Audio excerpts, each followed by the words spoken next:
Go ahead and get started to quite possibly the most depressing pod. Oh my god, bro. It's Hey not. man, It's not, bro. why not? It's not, bro. Dang. We talked about this on the last pod when, the news had circulated. And I told you, and I mean, I understand where you coming from as a fan, and you've seen exactly what this man has done to the division. The past years. But the Chicago Bears have done they're making strides in the right direction. Y'all got rid of y'all fucking coach. Y'all got a new GM. Y'all got Man, a some right. Well, let do me say, can I pod. speak? Can I We speak? some Can do I pod speak? 119. Make sure Can you I rate, like, speak? subscribe, download wherever you get your favorite podcast.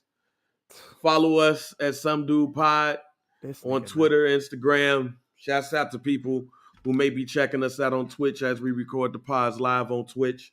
Like I said, follow and get the alert. I'm not telling you what time we doing anything. That's what mood I'm in right now. Make sure you get that merch.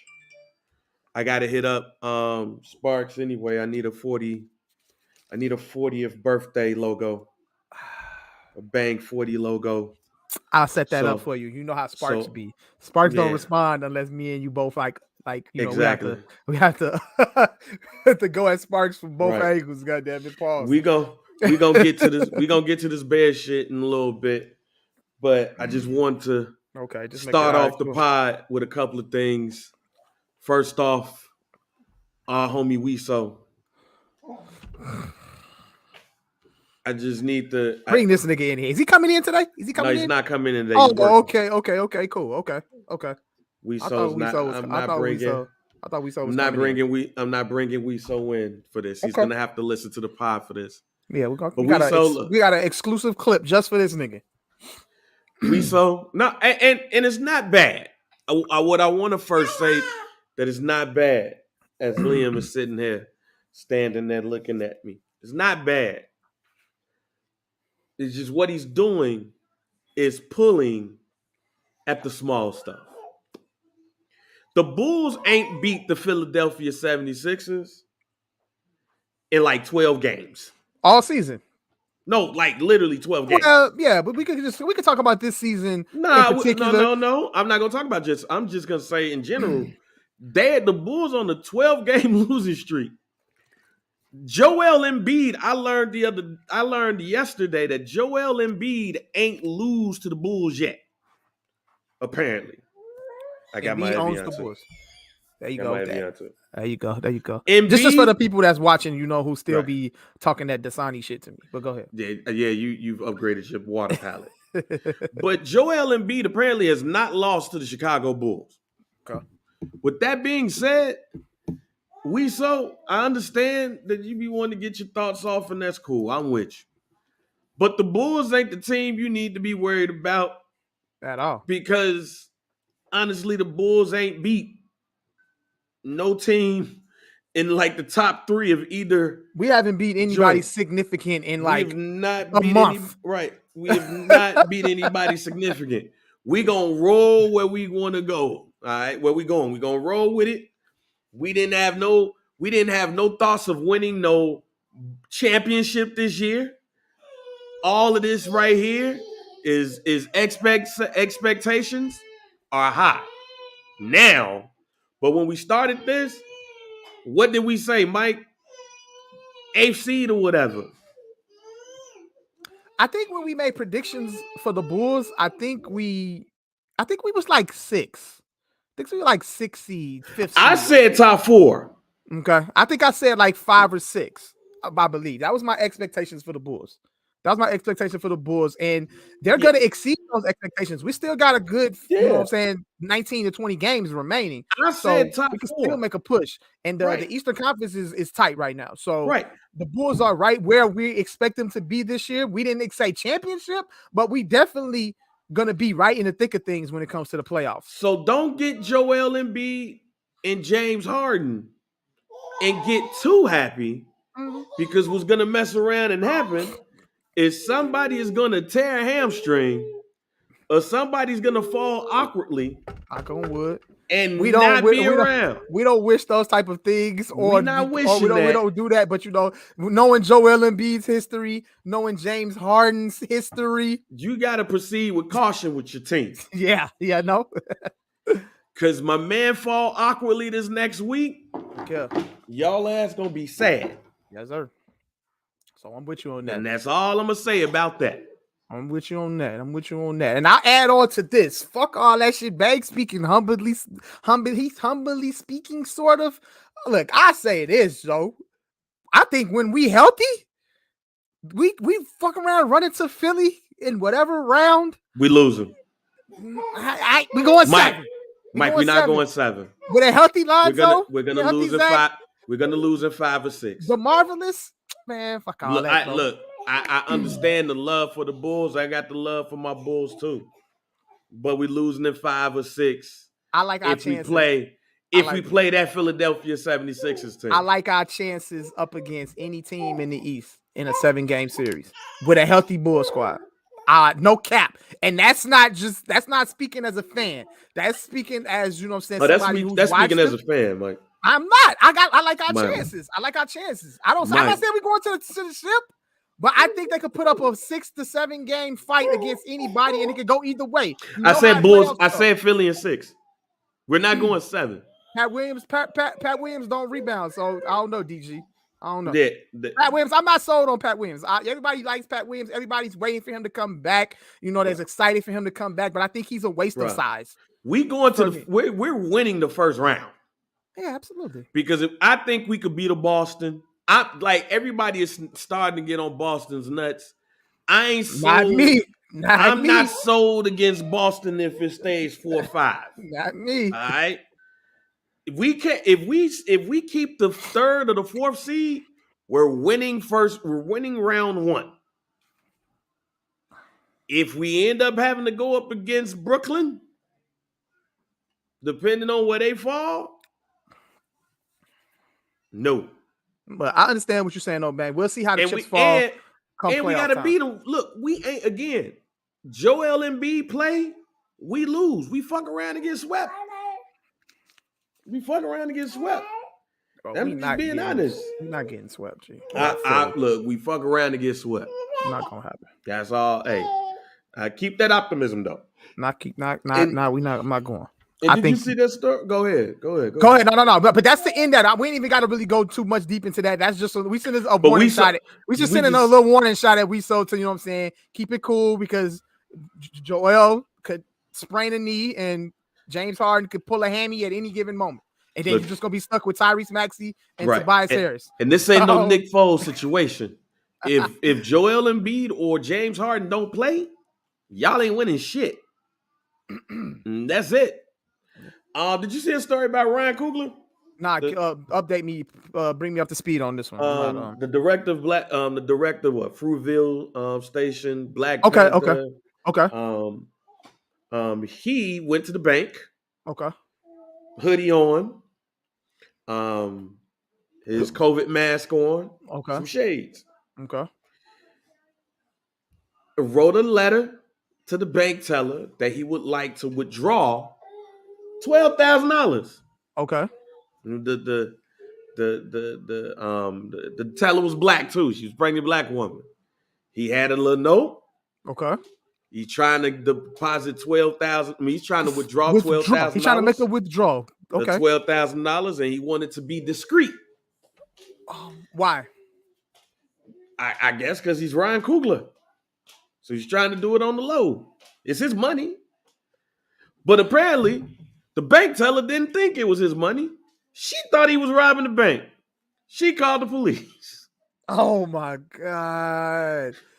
He should have known. All right, look, check this out.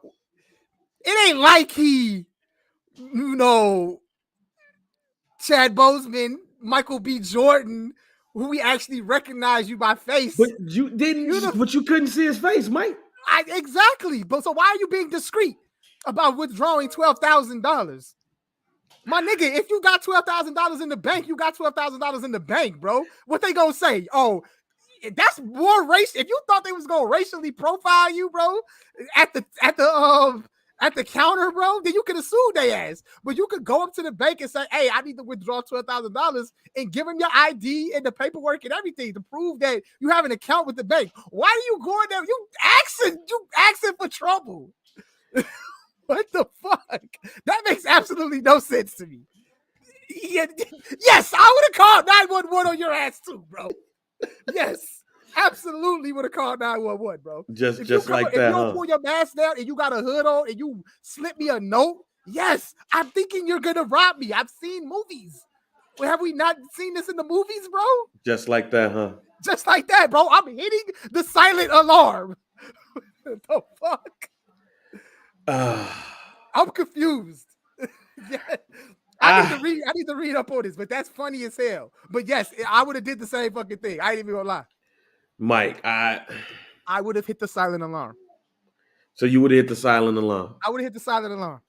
Why are you slipping me a note and you got your ski mask and a hoodie on, bro? Or your COVID mask or whatever? Answer me that because you want to be discreet. Discreet, bro? What are you being discreet for, bro? How many film directors do you know by face? Spike Lee, nigga. Fuck you talking But you didn't, about, bro? Mike. That's my thing, though, man. I'm about to put. I'm pulling it up. How many I'm pulling it up right here, man. How many film directors do you know by face, man? Popular.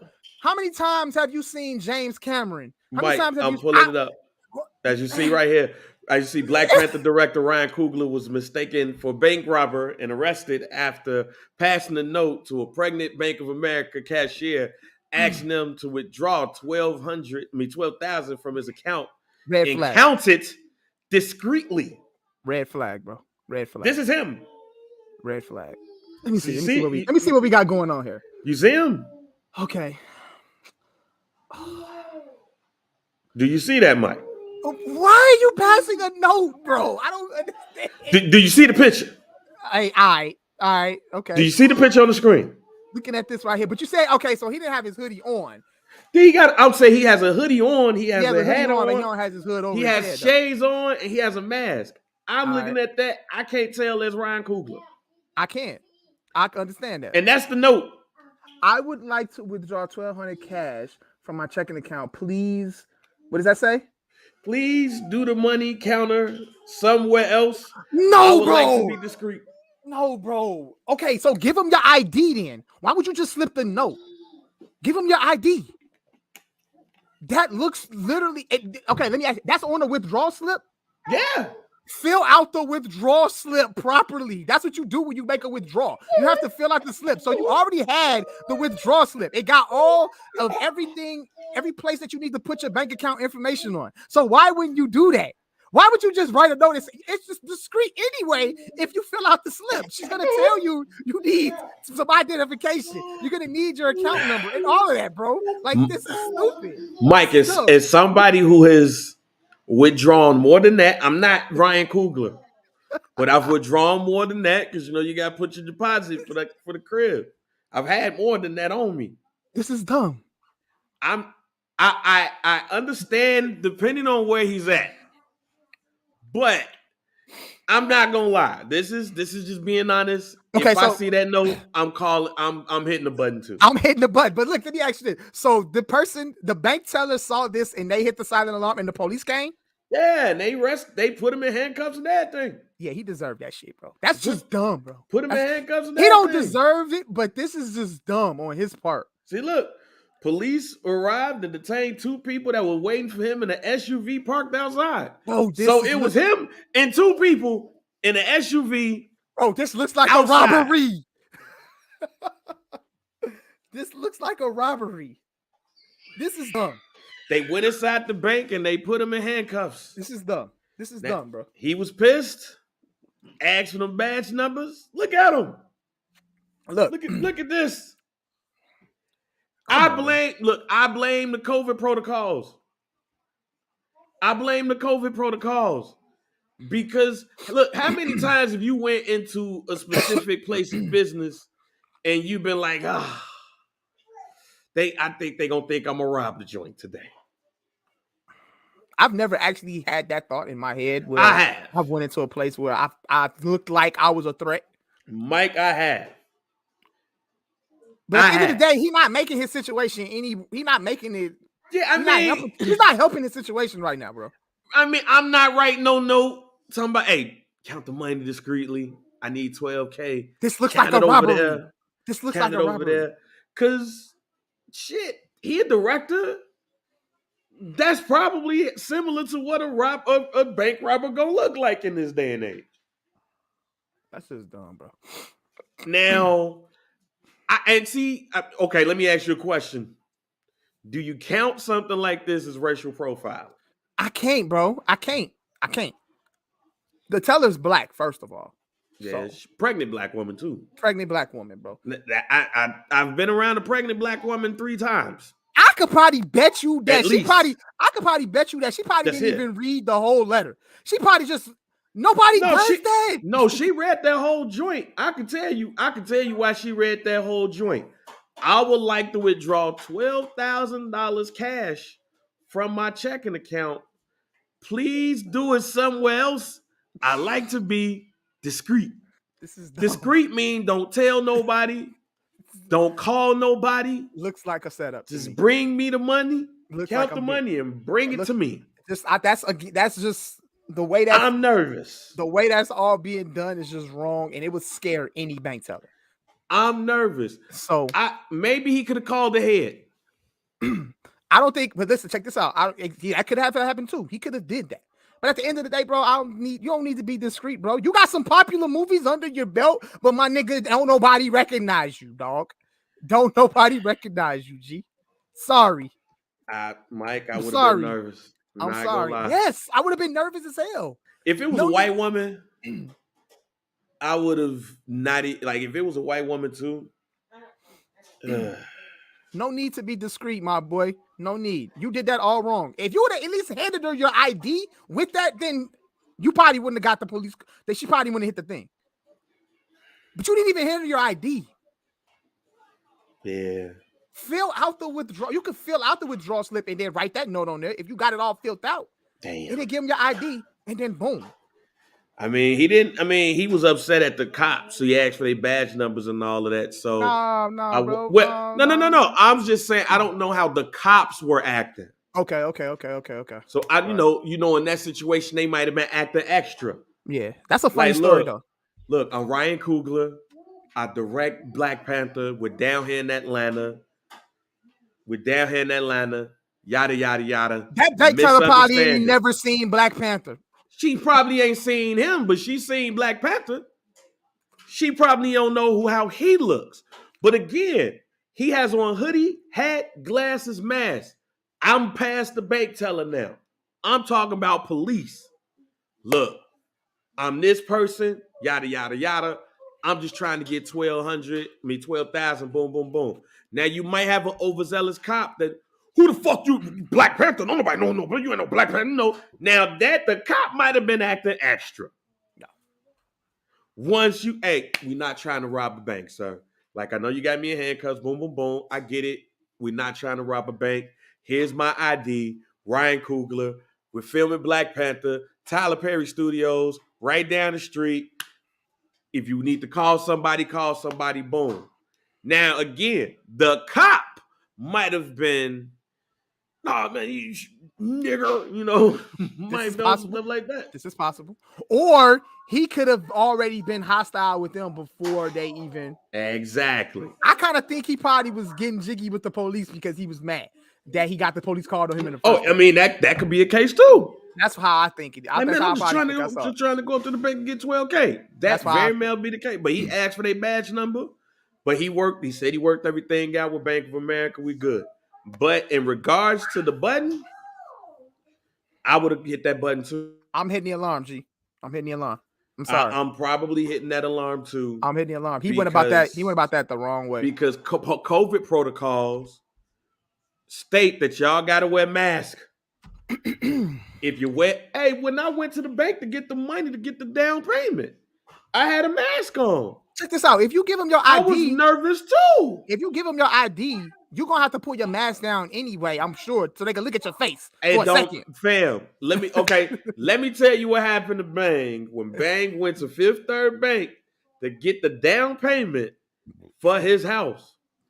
Walk up in that joint with a mask on, hoodie, mask on, yada yada yada. Lady helping me out. It's the lady on the opposite end that wants to have a conversation. Mhm. The lady on the other side wants to have a conversation. But I can tell she's having a conversation because they see how much money I'm about to take out. Oh, so what do you do? Oh, this is what you do? Oh, wow.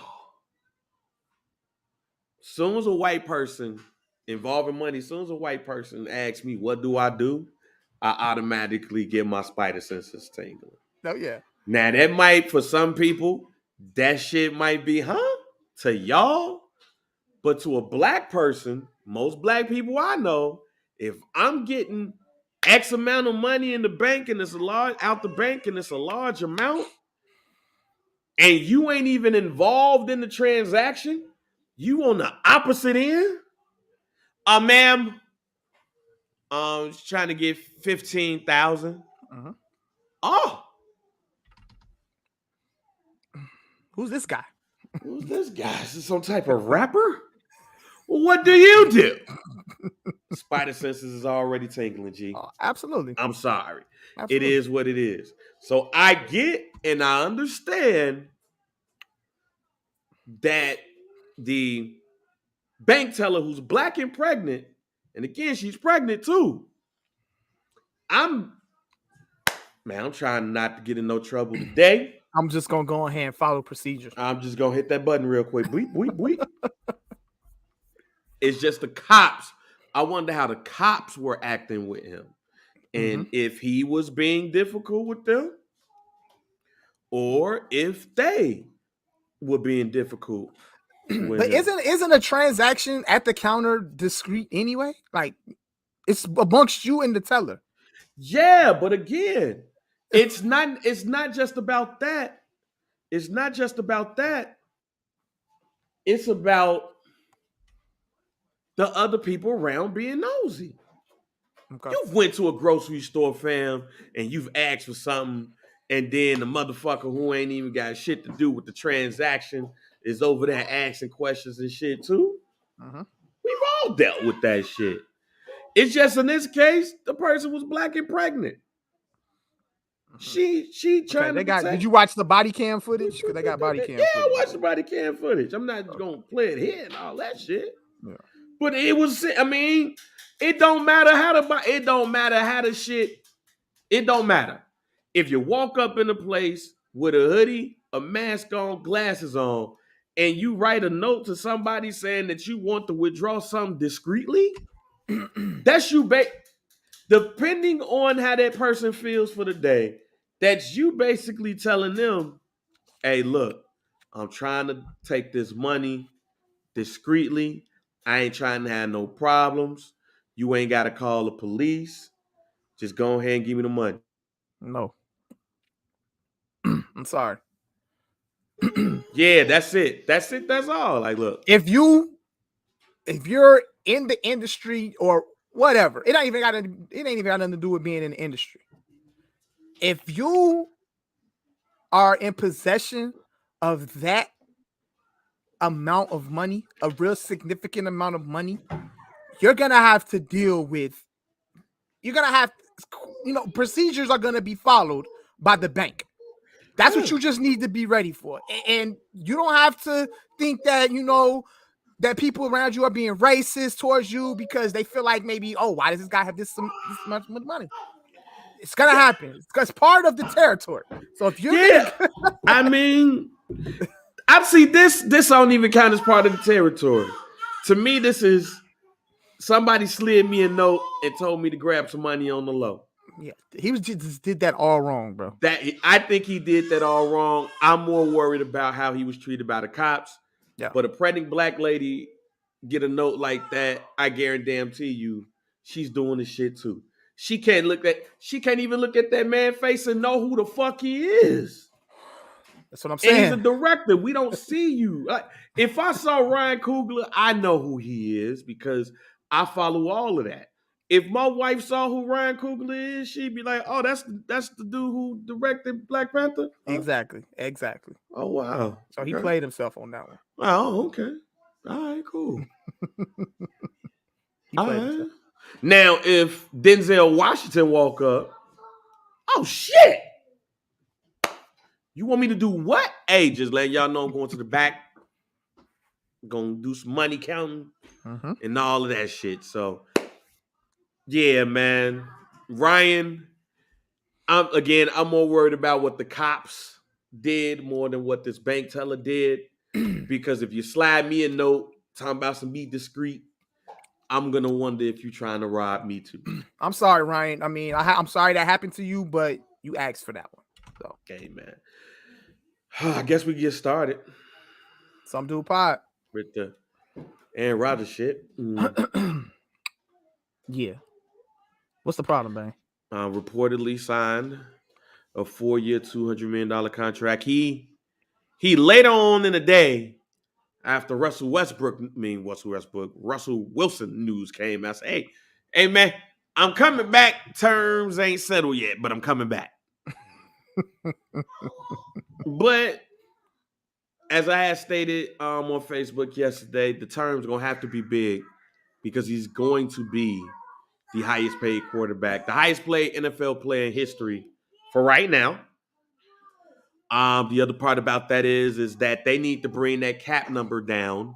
I forgot what the cap number is for Green Bay. But it's high as shit. Mm-hmm. And they got to bring it down. Yeah. Like that cap number is high. So they got to bring it down. They franchised Devontae Adams. That number don't hit the cap until he signs it. They want to re-sign some key figures and all of that stuff.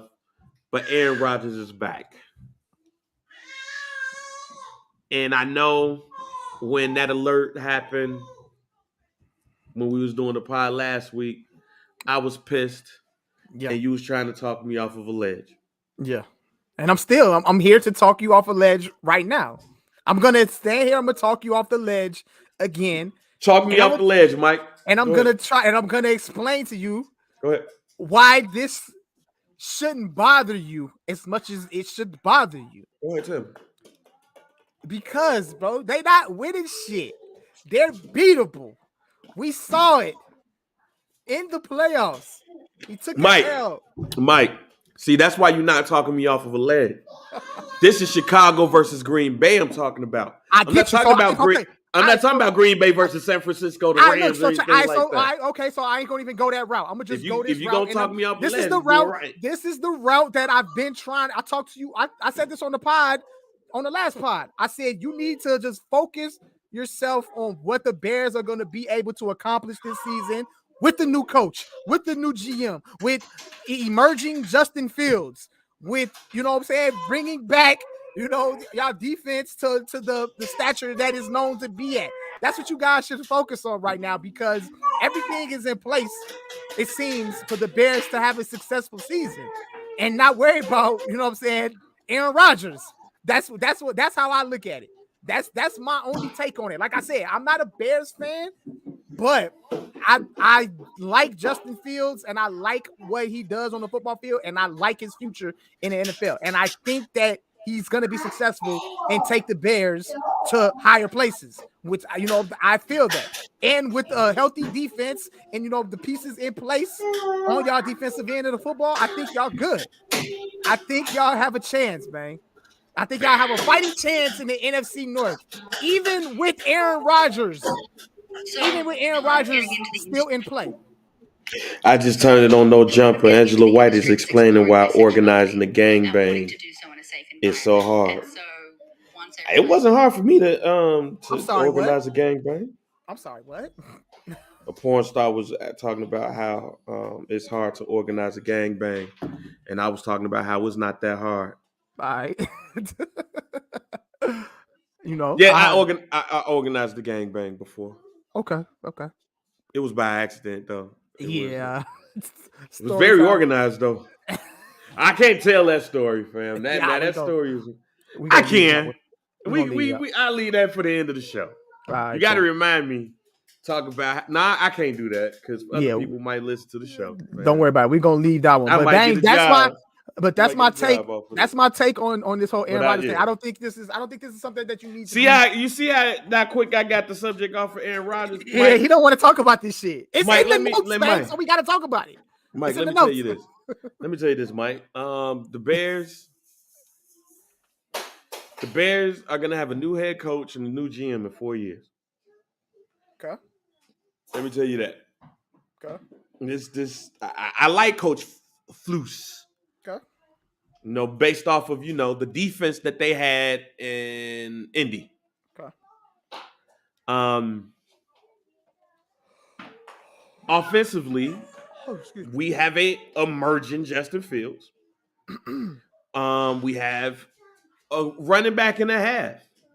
With David Montgomery and Herbert, he did his thing, while Montgomery was out.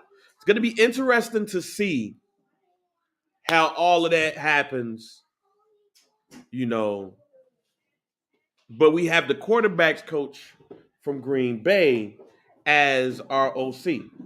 So it'll be interesting to see if this Washington-style offense, not Washington, excuse me, this Shanahan-style offense, that we've seen in Denver when they had like everybody and their mama rush for 1,000 yards. See, this is how I know Mike don't believe this shit because he on his phone. I'm listening. I'm listening to everything you're saying, man. No, I'm listening to everything I you're need saying. you to look at me. I'm here. I'm locked in. I know they bringing in this offense that Kyle Shanahan has run, that he learned from his daddy, that they had in Denver when Orlando Gary, Mike Anderson, Terrell Davis, what's my man name? Oh, I forgot the other dude name. But all of these cats rush for 1,000 yards. Everybody that I understand what they bringing. Same offense that they running in San Francisco. Debo Samuel doing his shit. Same thing with the running backs in San Francisco. You put one there, they rushing straight. Shouts out to all of them. With that being said, Mike, none of them niggas gonna be around in 4 years. Okay. None of them. Because why? The team ain't gonna be good enough. Okay. Right now, the Bears don't have a first round pick because they got Justin Fields last year. Okay. So we're gonna start off in the second round again. Okay. So that's one, right? Okay. Two, the defense is still decent, but they Asian. Okay. Excuse me. Okay. They are Asian. And it's gonna be a new defense. So we gotta see if Khalil Mack can go from being upright to being the defensive end again. Now, this is Robert Quinn shit. But we got to see if Khalil Mack can get back on his 4-3 shit. Because the defense is going to be a Tampa 2 style defense. Okay. Can Roquan Smith go from being a middle to outside linebacker? Can he be the Darius Leonard of this defense? Do we got to lose a little bit of weight to make this happen? Mike, the cornerback situation we got Jalen Johnson and a couple of other niggas named Fred. Now, my man at Oregon, forgot my man, the young cat's name. And yes, Clinton Portis. The man over there might be decent. But Nagy didn't even put his ass on the team until everybody got hurt. Okay. Our defense, Eddie Johnson, don't know if he washed or not. Okay. He want to play nickel. We are in flux. And while we are in flux, we going to have a Green Bay team that's going to be whooping our ass each time we play them. So you add 2 losses to that every time we play. We might get one off. We are in the same boat as the Minnesota Vikings right now. If you look at it, we are 3rd in that division. And I'm going to be real with you. I wouldn't be surprised if we see Detroit improve. Because the one thing that they did under Dan Campbell was they played their ass off for that dude. They get a couple of people, boom. Fam, all I'm saying is that team is going to rule the North for the next 4 years. So the Bears literally have to be a wild card team. A wild card team. Or just get lucky one of those years because they've gotten lucky against Green Bay before and won the division. We did it a couple of years ago when we thought we was going to the Super Bowl, when Nagy won Coach of the Year and all that shit. Mm-hmm. But it's wild card. Really or bust. And that might not happen, Mike. Okay.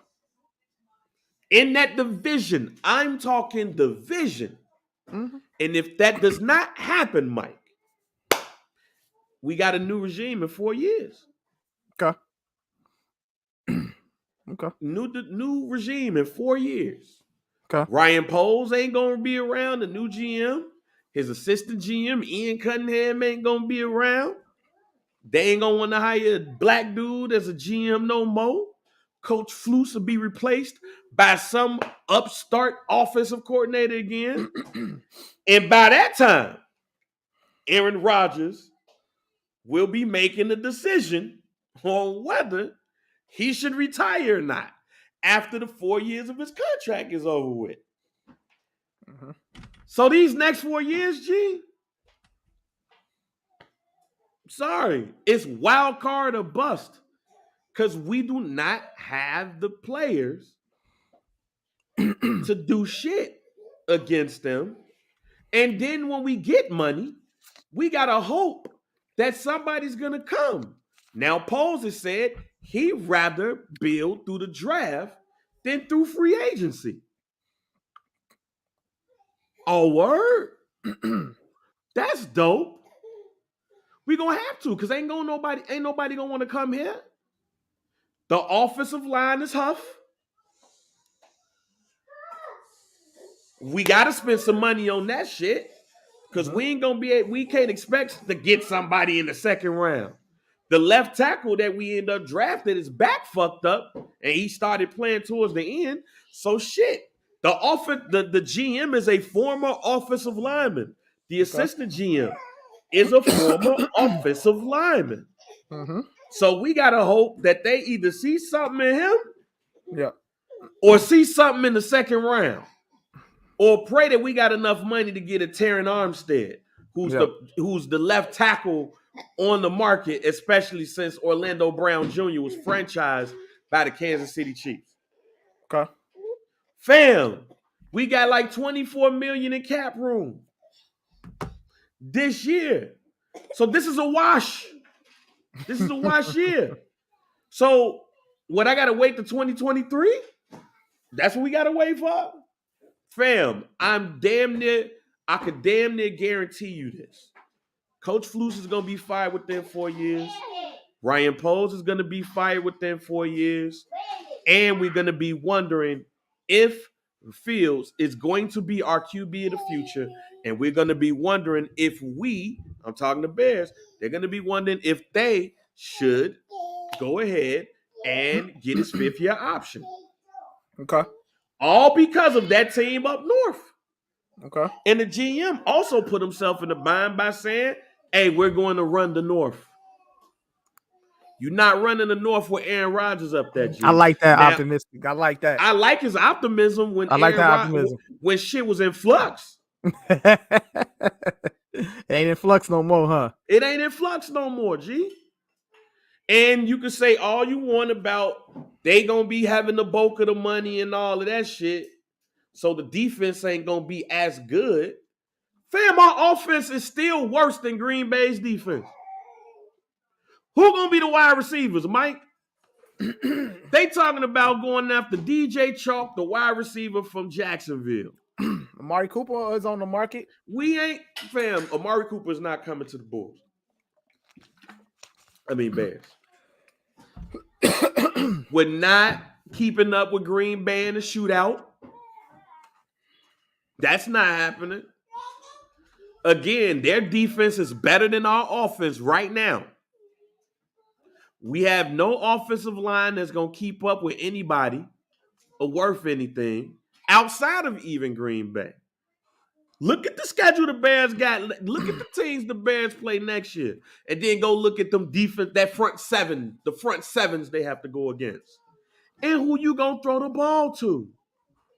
Who Marquez Scantlin? Have you say that man last name? Mm-hmm. Who's the third or fourth wide receiver for Green Bay right now?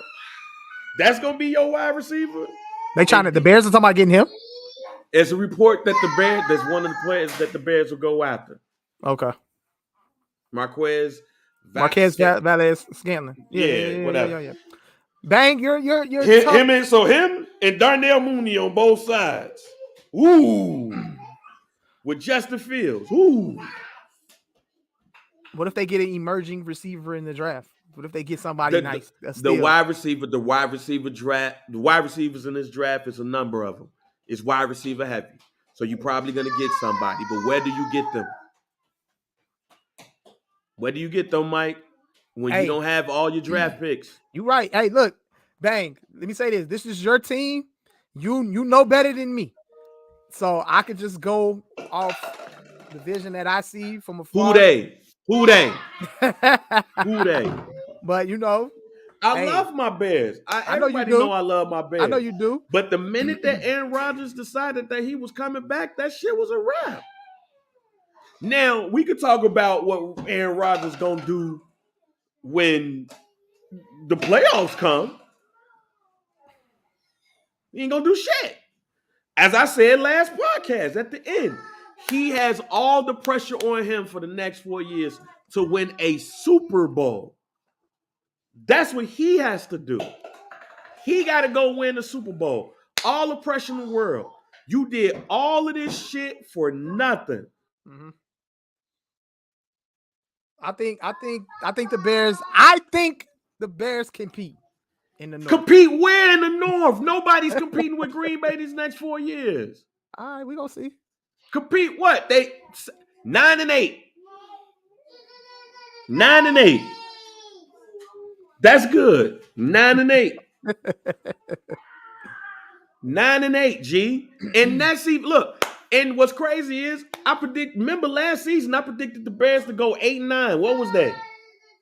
They were 8-9. Would they finish 8-9? Okay. They was 8-9. Or they ain't be knowing sometimes. They was 7-10. They was actually 7-10. My bad. If they would have beat Minnesota, they would have. No, I said they was gonna go 7-10. My bad.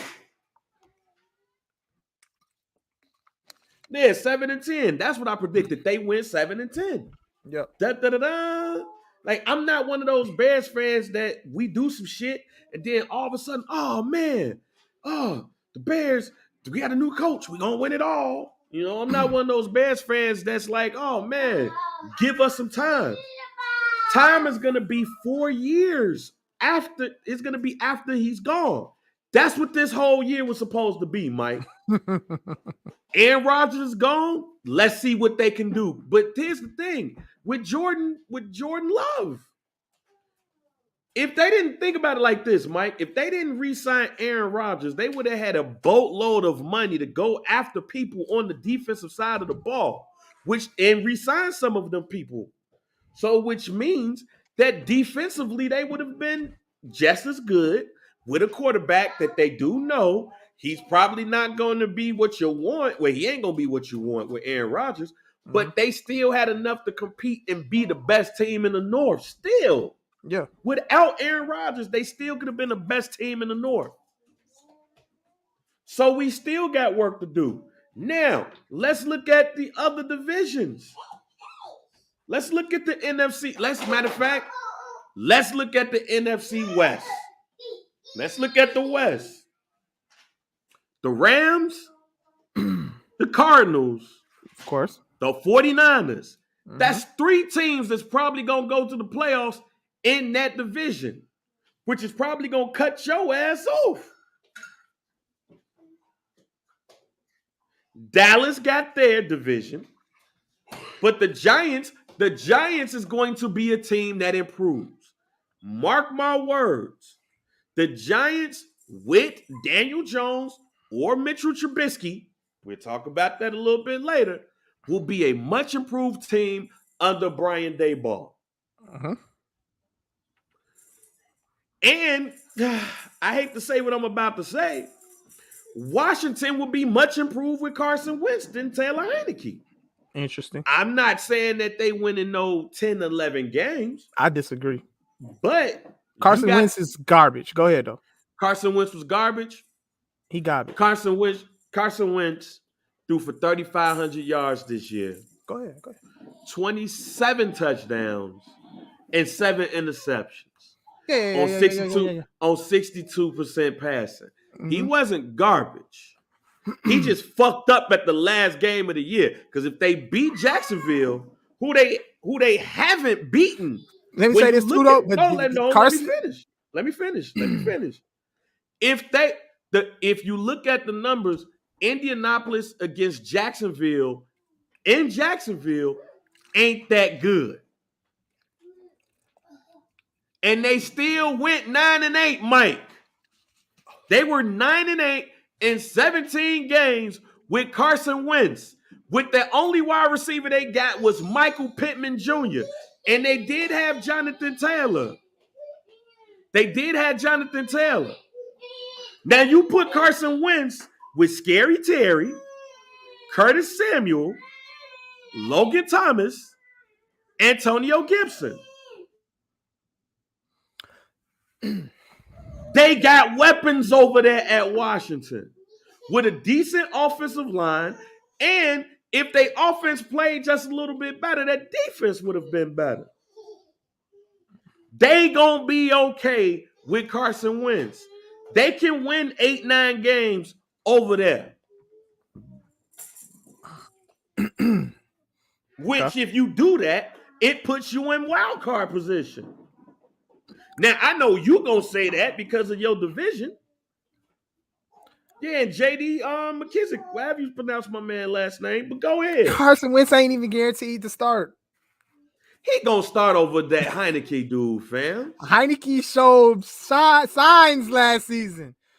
He showed some shit last year. You know I ain't why said he he was showed? good. You know why he showed the shit? I named you the players that gave him that opportunity to But show the shit. Carson Wentz was solid with the Colts, but he With didn't and have to. He didn't with have the to be great with the because Jonathan offensive Taylor weapons, carried him, with the carried the off squad. fam again, the offensive weapon. Name me other than Michael Pittman Jr. the skill position wide receivers that he had to throw to.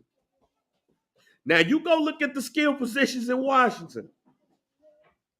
He got them. He got them. If he plays like he played last year with them skill position players, he's straight. Yeah. That NFC East division is going to be way better than what it was last year. And to go back to the Giants, for Brian Daboll, who had Mitchell Trubisky for a year, and I said this too.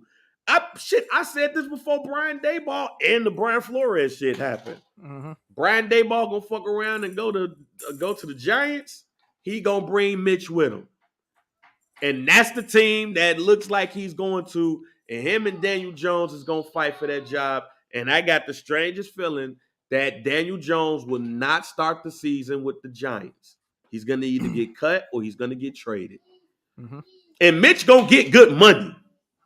Oh, Mitch gonna get good money. We gonna talk about that later. Okay. But we all learned about how Matt Nagy basically fucked that boy over.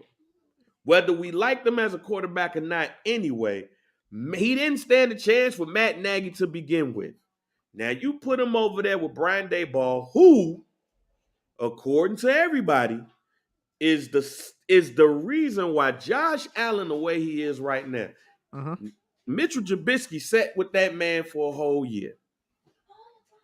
He's gonna be better than Daniel Jones if he goes over to the Giants. The East is going to be way better than it was. And low key, I ain't gonna lie, y'all should have let go of Ezekiel Elliott before y'all let go of Amari Cooper. I digress. It's Now, all I good. don't know why the fuck y'all keeping him. That boy washed. He's done. Yeah, I don't know. He might be Sean Alexander nothing. But that's the East. Told y'all about the West. Told y'all about the East. Let's go to the NFC South. That's where motherfuckers probably gonna get lucky at. Because Atlanta probably is the team, depending on what happens with Tampa Bay and their quarterback position, because they ain't got nobody. They ain't got nobody shuts up the landing. They ain't got nobody right now. Blaine, fucking Bruce Arians is talking about Blaine Gabbert ain't really had no chance to show what he was worth. So right now he's the starter.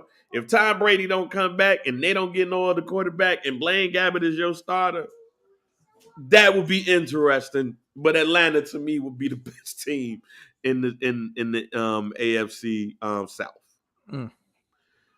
The Saints remains to be seen what's going to happen over there with that. But they got a championship level defense.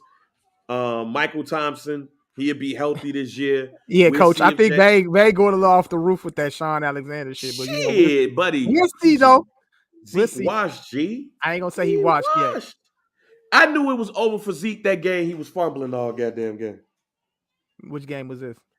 I forgot who they was playing, but he was fumbling all This damn season? game. Because I had that FanDuel shit. I had FanDuel on him, and he fumbled a couple of times. What the fuck? I'll let him have that though, coach. I ain't gonna. But he washed. It's to be determined. I'm not Gee, even. I would cut Ezekiel Elliott, get you another running back, and pair that man with Tony Pollard. Oh, excuse me. We'll see. If they would have cut his ass, you would be calling him Sean Alexander too, because he wouldn't even be had a star on his helmet. So come on, we gonna go there. Now let's go over to and we already know about the North.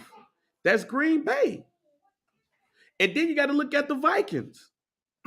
if they will be better offensively with Kevin Connell as their coach. And he has a history with Kirk Cousins because he used to be Kirk Cousins' quarterback coach in Washington. This is all premature analysis. I think we're gonna get a better look at what the football, the divisions and shit will look like once the season gets closer. Yeah, once the teams with money start spending money, it's gonna be worse than that shit, Mike. It's gonna be worse than that shit, G.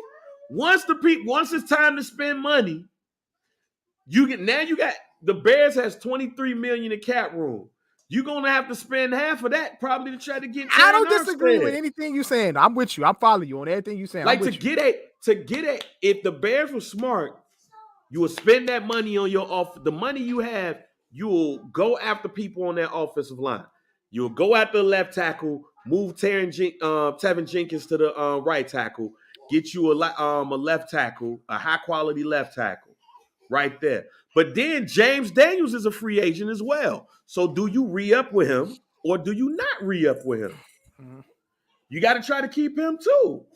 The Bears put a 1-year option. They grabbed the 1-year option. Put that back. They grabbed the 1-year option on Mustafa. So you're gonna try to keep him in some capacity. Bruh. Cody Whitehair. Fam, I am telling you. We got work to do before we have any type of conversation entertaining us to be the second team in the North. Minnesota ain't got that many questions. They just got a new coach. Mm-hmm. I mean, Kirk Cousins is still being questioned as is he the guy? Yep, and who whooped our ass last year twice? Kirk Cousins. So I don't want to hear it.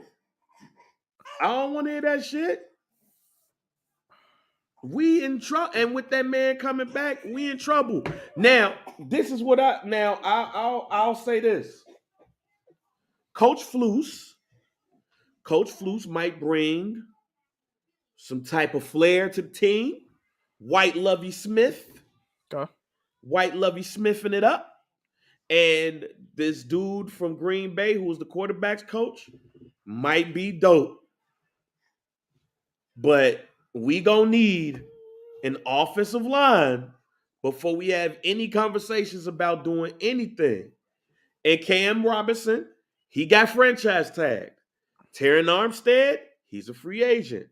Eric Fisher, he's not resigning with the Colts. They negotiated. He's not resigning with the Colts today. Eric Fisher is 31 years old. And remember, he did tear his Achilles like the year before. Mm-hmm. His last like the year or the last year before in Kansas City. Yeah. So you gotta do you spend $10 million on a 31-year-old left tackle that has had injury issues? Yeah. Everybody else is a little bit older. Riley Reef, Cornelius Lucas, excuse me. Um, Julian Davenport. Where did he play for? Where did he play at? The Colts. Do he come back? Does he come? I'm telling you, man. Mike, Yeah. Ryan Poles, they love him in the league. Yeah. They say he's a good GM. They say that he's smart. He knows how to build a team. All that. We gonna have to see Mm-hmm. quick if that's what he is. If he's that good. Like I will say this, it wasn't a whole bunch of people in the NFL talking all that shit about Ryan Pace when he got that job. It wasn't a lot of people that was saying that shit. Mm-hmm. But to be determined, bang. I think it's early, but still early to make any of these type of analysis on the way the teams might end up ranking amongst the divisions and all this shit like that. But go Bears.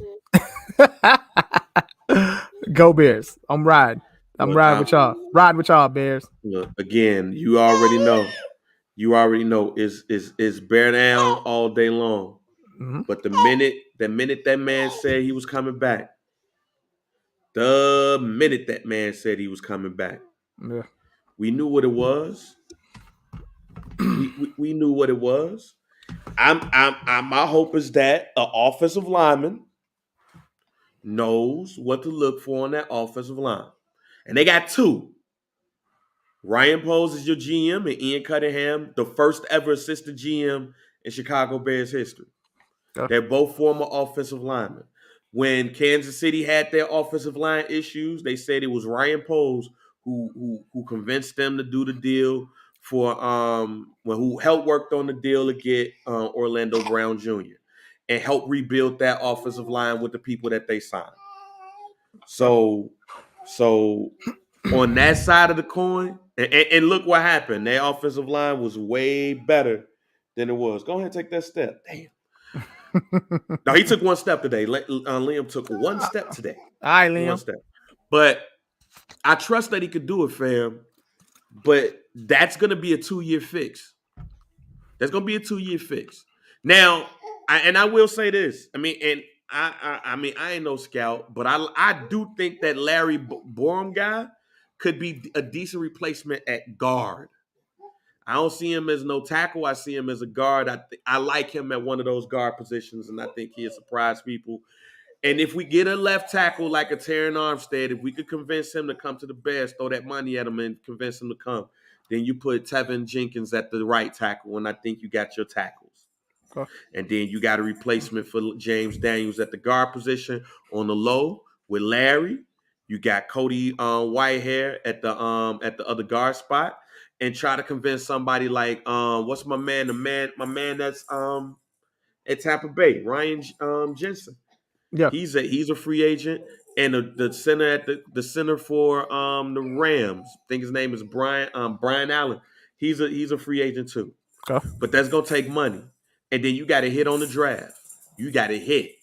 And the one thing that I can't say about Nagy though, about Ryan Pace though, they was hitting them damn 4th, 5th, and 6th round picks. Well, we ain't got no first rounder. You gotta hit them 2nd and 3rd day draft picks. Yeah. If you don't, it's gonna be a long year for the Chicago Bears, and it's all Aaron Rodgers' fault. Because if Aaron Rodgers' ass didn't come back, we have a fighting chance. Yeah. Like a real fighting chance. And I hate when people say you got a fighting chance. Everybody got a fighting chance, Mike. I could go up against Mark Henry right now, and I got a fighting chance. I might hit him upside the head with some shit. I might pick up a brick and hit his ass upside the head, and he wobble, and I catch him a couple other times.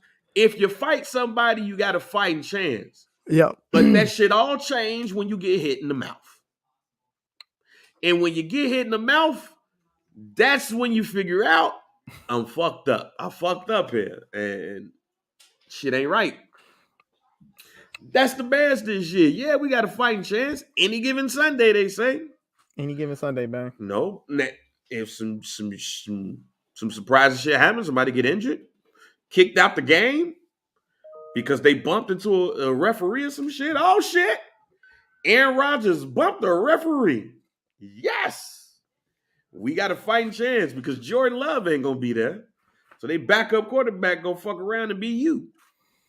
I thought I saw something that said that they wasn't talking about trading Jordan Love or nothing like that. They probably gonna trade that man.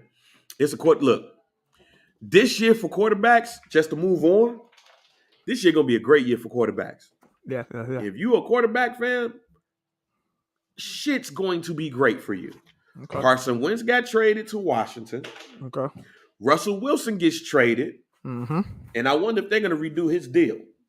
Since he no trade clause and all that shit. So I wonder if they're gonna go ahead and redo his deal. But then you got other people who are free agents who are probably gonna get traded, and if they get traded, they're gonna have to redo their deal because they're gonna want that done. Like Jimmy Garoppolo, I think Jimmy Garoppolo to the Colts is a foregone conclusion. Okay. I think the Colts and the 49ers is talking right now to see how we can make that shit work. And when that shit happens, Jimmy Garoppolo is probably going to have $40 million a year. Jimmy Garoppolo. Is that because Aaron Rodgers has opened it up for, quarterbacks to get more money? It's not just that. I mean, we all know one, that this is a quarterback-driven league, right? Of course. We all know quarterbacks are at a premium. But then you look at some teams like the Colts who feel that they might be a quarterback away.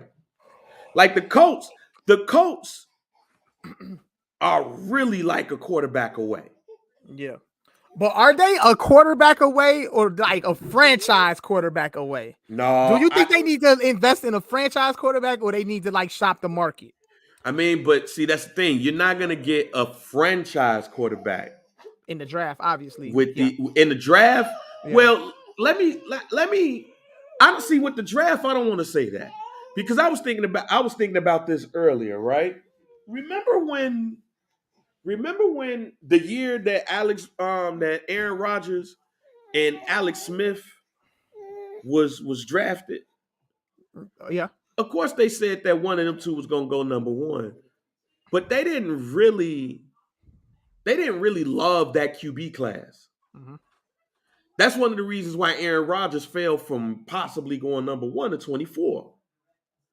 Because they wasn't in love with the quarterbacks like that. I think this is that year. I think there's going to be some quarterbacks that fall in the right position, fall with the right team, that's going to be somebody that we're talking about for years. Mm-hmm.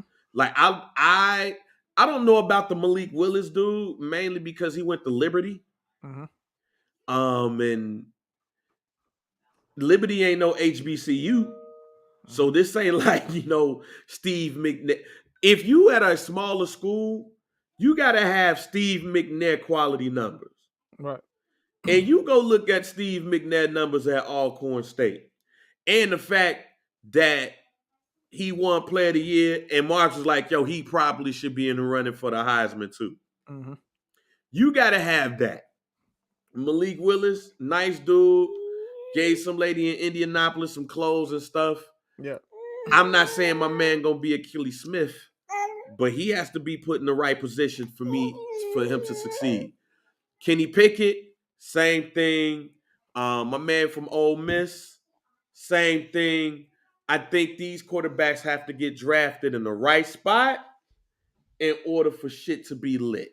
Mm-hmm. With that, and Green Bay obviously drafted the right quarterback, the right quarterback at a good spot to learn under Brett Favre. And then you have other quarterbacks like a Jimmy Garoppolo who was drafted in the second round Mm-hmm. that learned under all-time great. Boom, Thomas boom, boom. Brady. I don't think any of these quarterbacks are starting day one, but you put them in the right spot, they gonna be straight. Mm-hmm. So with that being said, you got to look at free agency or you Yeah. got to look at trades. Is Kirk Cousins available? What can you get Kirk Cousins for or with? Is I think Jimmy G to the Colts is going to happen. Okay. I don't. I think my prediction for the Steelers is they're gonna wait till Friday to see what's up with Deshaun Watson. Okay. Because Deshaun Watson, he has a court case. He has his grand jury court case on Friday, and he's supposed to talk to. I think Friday will let us know a lot about Deshaun Watson's situation, and I think that the Steelers are looking at that. If the Steelers are going to pounce on Jimmy G, that shit got to happen today or tomorrow. It can't wait because I think the Colts and the Seahawks and other teams are putting together picks and packages to go after some of these people. Mm-hmm. And then you got Mitchell Trubisky. The report is that Mitchell Trubisky is going to get true starter money wherever he goes. I'm happy to hear that. Let me say that too. I'm happy to hear that that Mitchell Trubisky is back in play to be a starting quarterback somewhere next season because I think he deserves it. So I just want to say that. And what did I say last year? Him going to Buffalo, he gonna get to sit and he gonna get to chill, and it's gonna be a blessing for him. Then you got Jameis Winston. He's 28 years old. He tore his ACL. He's running around throwing passes and everything. Does he go back to the Saints? Do the Saints want him back, or do he go back to the Bucks possibly? Like what happens with him? Marcus Mariota. I don't think Marcus Mariota is washed. I think if you put him in the right position, he's straight. He can't throw though. I don't think he can throw. You don't tell Jay Hollins that shit. He can't throw. But he can throw. He just got to be shit. The spot joints that he did with the Raiders, you can't shit. Yes, but everything I see him do with the Raiders when he came in, it was running plays for him. Like, but you have to have an offense that's designed for him to be able to do that, similar to Mitchell Trubisky. Marcus Mariota was kind of like a Taysom Hill type of player in Oakland. That's kind of like what they used him as. And ain't nothing wrong with that. Another person to look at. Another person is Teddy Bridgewater. Who picks him up? Does he go to a team that he has a chance to start? Or does he go to a team where he's going to be the backup? A Sam Darnold. What that situation look like? A Cam Newton too. What those situations look like for them? I think Cam Newton needs to step down, but I guess he. I think so too. I think he needs to step down, but he still feels like he can be effective, and he can't. He washed. Now that's washed. Now that nigga's washed. Yeah, I think Cam Newton is going to retire and he's going to do good in the podcast world. Yeah, I don't think he's going to retire. I think he wants to play football because I think they already said that the Carolina Panthers are looking to bringing him back. Yeah, but be a backup. Okay. But you don't want to be a backup though. Well, that's why he probably ain't got no landing spot, G. Yeah. But for most importantly, somebody like Mitchell Trubisky, if he comes to the Giants and he shines with the Giants, and they sign him to starter money, and they ain't gave Daniel Jones his money yet. He's not at his 5th-year option, I don't believe. So he's not getting that $23, $24 million. If that's the case, then if I'm the Giants, and I just signed Mitchell Trubisky. Let's say I've given Mitchell Trubisky $25 million. Let's say I've given Mitch $25 million, right? If I've given Mitch $25 million and I got a year to decide to keep this other QB, same thing that the Bears did to Mitch is the same situation that Daniel Jones is going to be in. Mhm. If I'm the Giants, do I look at Daniel Jones and say, hey, there's a market for a QB here? I think I Daniel could Jones. trade him. I was about to say Daniel Jones is tradable. I think Daniel Jones has good value. I think Daniel Jones can play. I So, think it'll be down to if say for instance if Mitchell Trubisky signs with the Giants yeah. and they decide to keep Daniel Jones, Uh-huh.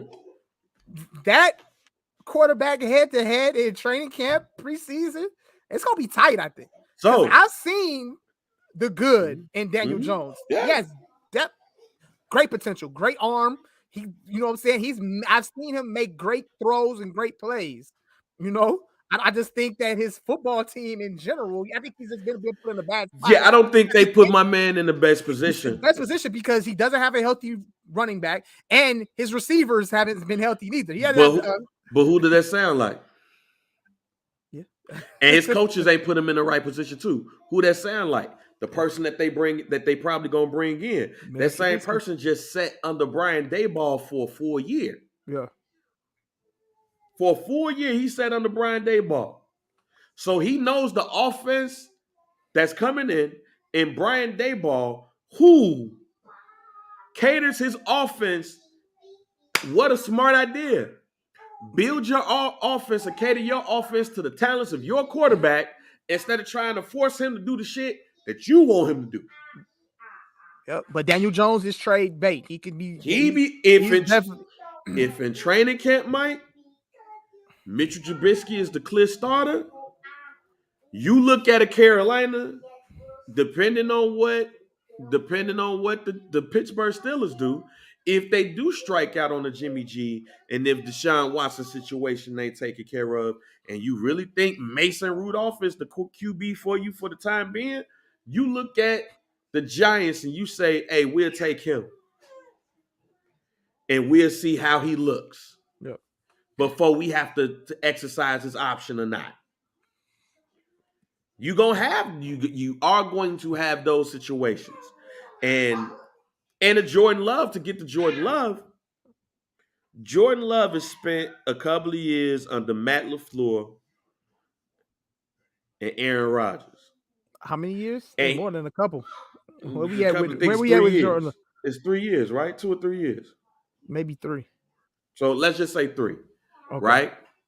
It's 3. This will be the 3rd year. This year coming up will be his 3rd year? This will be his 3rd year in the NFL. Okay. So look at this scenario, I feel like he's been right? there longer, but go ahead. No, it's been 3. I feel like it's been the 3rd year. I mean, it feels like it. But yeah, go ahead though. But because remember, he gets drafted, Aaron Rodgers gets mad. Then the next year, Aaron Rodgers tell everybody he's mad, and now this year I'm coming back. So there had to be some teams to see Jordan Love and put a first round grade on him. So if you still feel that way about him, and you saw something in him in the game that he played against Detroit, and in the preseason, I'm not saying I do. I'm saying if they do. Mm-hmm. If you are a team like Seattle, who probably, like, reportedly somebody said, I heard today that they had a first round grade on them. And one of the reasons why Green Bay jumped up, because that probably could have been a landing spot. Regardless of the case, right? If you are at Pittsburgh, if you are Seattle, or if you were one of those teams that had a first round grade on Jordan Love, and you thought that what you saw from him in the preseason and in that game against the Lions is something that you could build on, you trade for that man for a second-day pick. Uh-huh. I'm not saying if I'm the Steelers,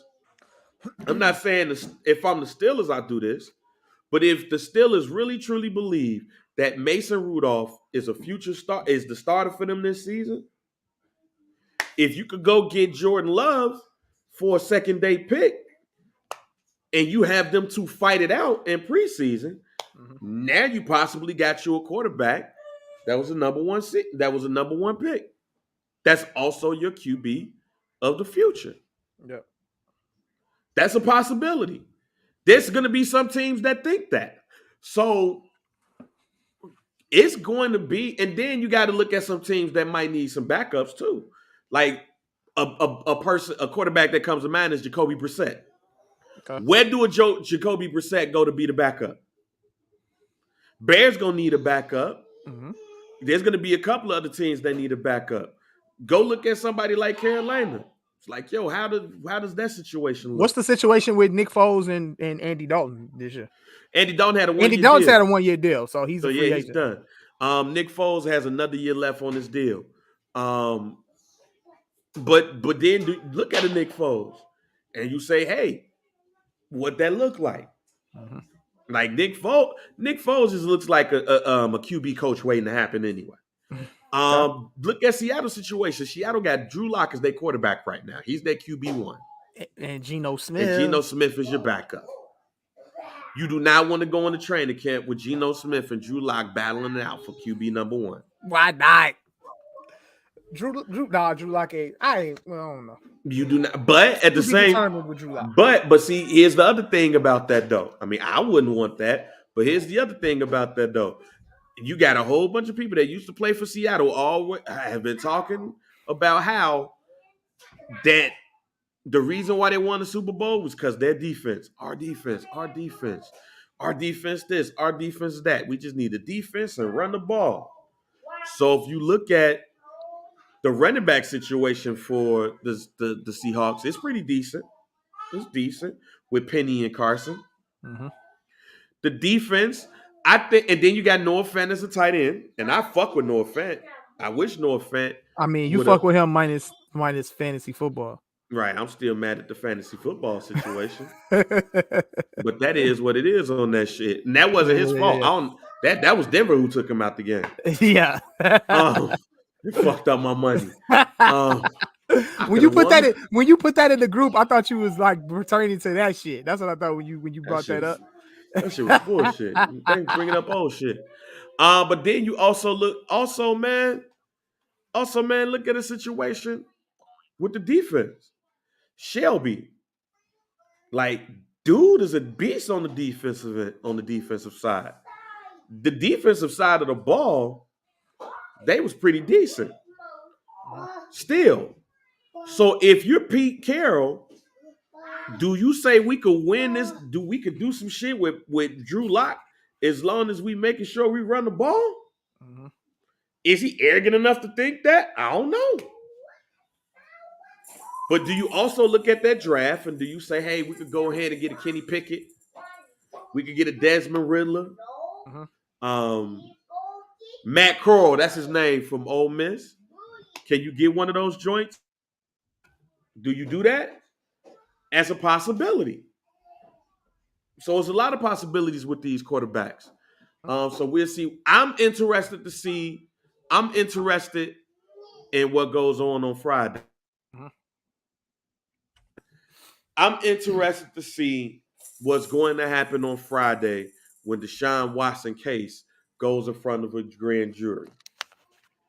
Because when that happens, and if everything looks different, if you look at what fucking they just got for Russell Wilson, Seattle had to give up to get Russell Wilson. I mean, Denver had to give up to get Russell Wilson. You still gonna have to pay a freight to get Deshaun Watson. Facts. And you look at the Steelers, and you look at, does Carolina said that they was out, but do they get themselves back in? You look at the Steelers, what the Steelers look like. Who's another team that need a QB? Okay, Seattle. Oh, got Tampa Carolina, Bay. Tampa, yeah. If you Tampa Bay, do you give a fuck? Right, because you put Deshaun Watson. But I seen his name circulating with amongst like the Minnesota Vikings as well. Do you trade Kirk Cousins for Deshaun Watson? I hope and, not. and throw a pick with it or some shit like See, that. Mike, and see, there you go, bringing up some other shit. Because if you bring Deshaun Watson to fucking Minnesota, My bad. My bad. you bring My that man bad. over to Minnesota with him and Justin Jefferson, G, Yeah, and the Adam Bears. Thielen, Yeah, the Bears is fucked. I like the and Bears. Dalvin Cook. I like the Bears' chances better without a We Deshaun cooked, Watson fam. in the North We NFC North. cooked. So I won't speak We that into cooked. existence. Let me knock on wood on Fam, that one. My if bad. that happens, we are cooked. You can cancel Christmas and all of that. If My bad. Deshaun Watson ends up in Minnesota, Yeah, my bad. I didn't mean to speak that into existence. I just saw their names. I saw Minnesota and I saw Deshaun Watson. I seen it. So we don't want to upset you anymore, Bang. Just relax, okay? That's just me and you having a conversation of possible landing spots. Calvin Ridley, fam.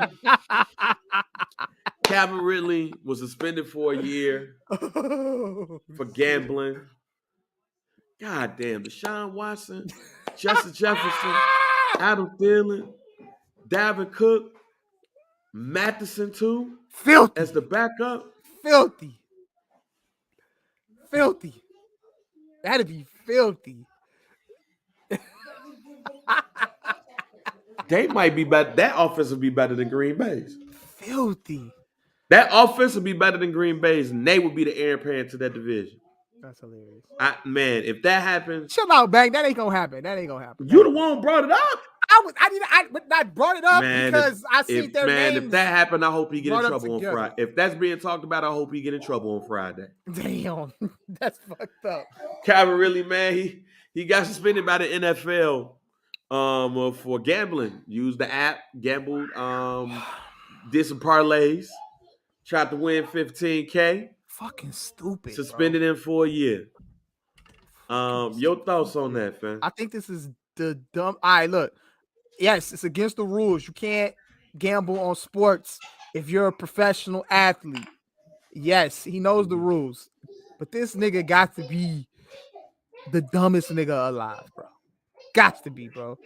Okay. There are so many ways around this. I guarantee that there are hundreds and hundreds of athletes around the world right now. NBA players, football players, baseball players. Obviously, these guys know what FanDuel is. These guys know what DraftKings is. These guys know what BetMGM is and all of these other sports mobile apps that you can use. Right. Just get your homies in one of the legal states that's legal for sports gambling. Have them set up the account. And put the bet up for you. Put the bet up for you, bro. Or if you're in is Georgia a legal state for gambling? I think so. If Georgia's a legal state for gambling, all my mans need to do is have one of his homies sign up for FanDuel or whatever, and he could just have it on his phone under their names. Right.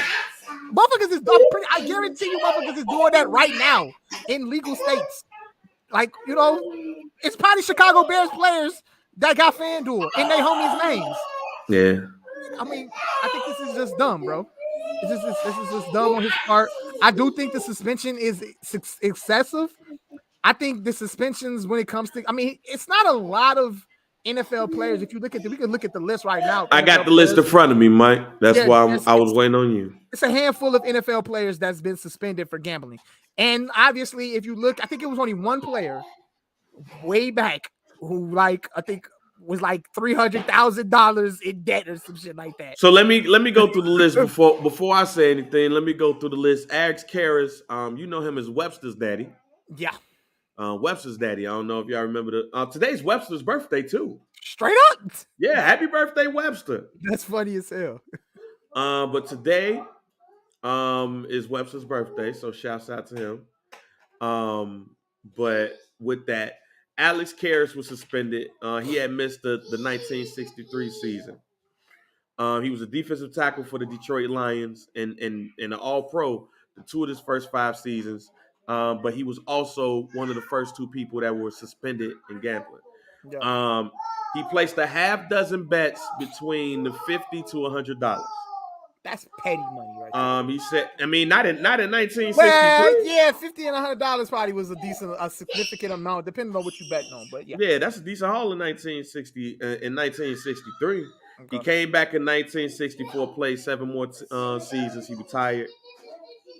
Um, he got suspended. Um, he got suspended. Paul Horney got suspended. In the 1961 season. As you hear my son who's loud. Paul Horney was suspended in 1963. Paul Horney was the 1961 NFL MVP. He played for Green Bay. He's in the Hall of Fame. He was banned for a year by Pete Rozelle. He bet up to $500 on NFL games. They were both reinstated in 1964. So full year, A year right? seems to be like the standard for Yeah. suspensions when it comes to this. So the NFL is consistent with the with the Yeah, suspensions and shit and like and that. So and I get and, it. and he was pissed. Like he almost snitched. Years later, he said in 2012, he said, you know what? Looking back, it just pisses you off. It just pisses you off. I knew 10 other guys who bet. They didn't get them all back in my day. Mm-hmm. I wasn't gonna say anything naturally. So yeah, he knew the cats that was out there that was gambling and everything too. He just didn't do it. He just didn't snitch. And that's what's up. Mm-hmm. And I guarantee there's a couple of cats out there in the NFL who homies got FanDuel accounts. If I'm an NFL dog, I'm But laying so many bets. it looks like If I'm a football player of the Chicago Bears, I got my homies shit. Yeah. I'm laying so many fucking bets on myself. Yeah. I'm laying, put my name in the parlay and everything. Right. So far we got a year. So far we got a year. Art Stickler in 1983 was suspended. He was This the one's been wild right here. Yeah, this dude was out here wild, fam. He was the 4th overall pick in the 1982 draft. He wasn't shit, and Mike Pagel ended up taking the job from him. And Stickler was out here betting, and he was betting, and he was betting. In his college days, reading this, in his college days, he began betting on horse racing, and then later on in other sporting events. He carried his gambling habits over to his pro career, and it went out of control out of there. Stickler lost a whopping $389,000 from January to March of 1983. So he got suspended for the 1983 season. And this is a quote from Pete Rozelle, who suspended the other two guys. Stickler will not be reinstated until the league can solidly assure that the serious violations of the Cardinal NFL rules he has committed will not be repeated. He almost returned to the NFL in 1987 when the Bengals wanted to sign him as a backup to Boomer Esiason. However, Stickler had been arrested in January for running an illegal multi-million-dollar sports betting operation. They vetoed the deal, and he never returned. He also got but now he did get a chance in the CFL and the Arena Football League. He won the Arena Bowl, the 4th Arena Bowl, and had an MVP season in 1990. He eventually retired after betting on some of the games in the AFL. And he also been to jail a lot. So yeah, it's a lot. He spent 10 years in jail from 2011 to 2021 due to gambling debt related theft charges. Damn. Yeah. So he was out here bad. And shit was a wrap. Josh Shaw was suspended in 2019. He was a Arizona Cardinals defensive back. He was betting on games. He went on injury reserve in 2019 when he went to Las Vegas casino and bet on a number of sporting events. He misunderstood a 2018 Supreme Court ruling that struck down the federal ban on sports betting, which is why we get to do what we're doing today. So I'm going to read from what Ian Rappaport said. Per sources, Shaw went to a Las Vegas casino along with his close friends from high school and placed bets for the first time on a misinterpreted understanding of the ruling. He used his own player card and ID. The fuck? So he really ain't no shit. He thought, oh shit, we could bet. Fuck it. Fuck it. And yeah. Fucking stupid, bro. Yeah. Now, Shaw was a little bit slow anyway. I don't know if y'all remember this story, but when he used to play for USC, him and his girlfriend had got into an argument. And he was supposed to be with the team.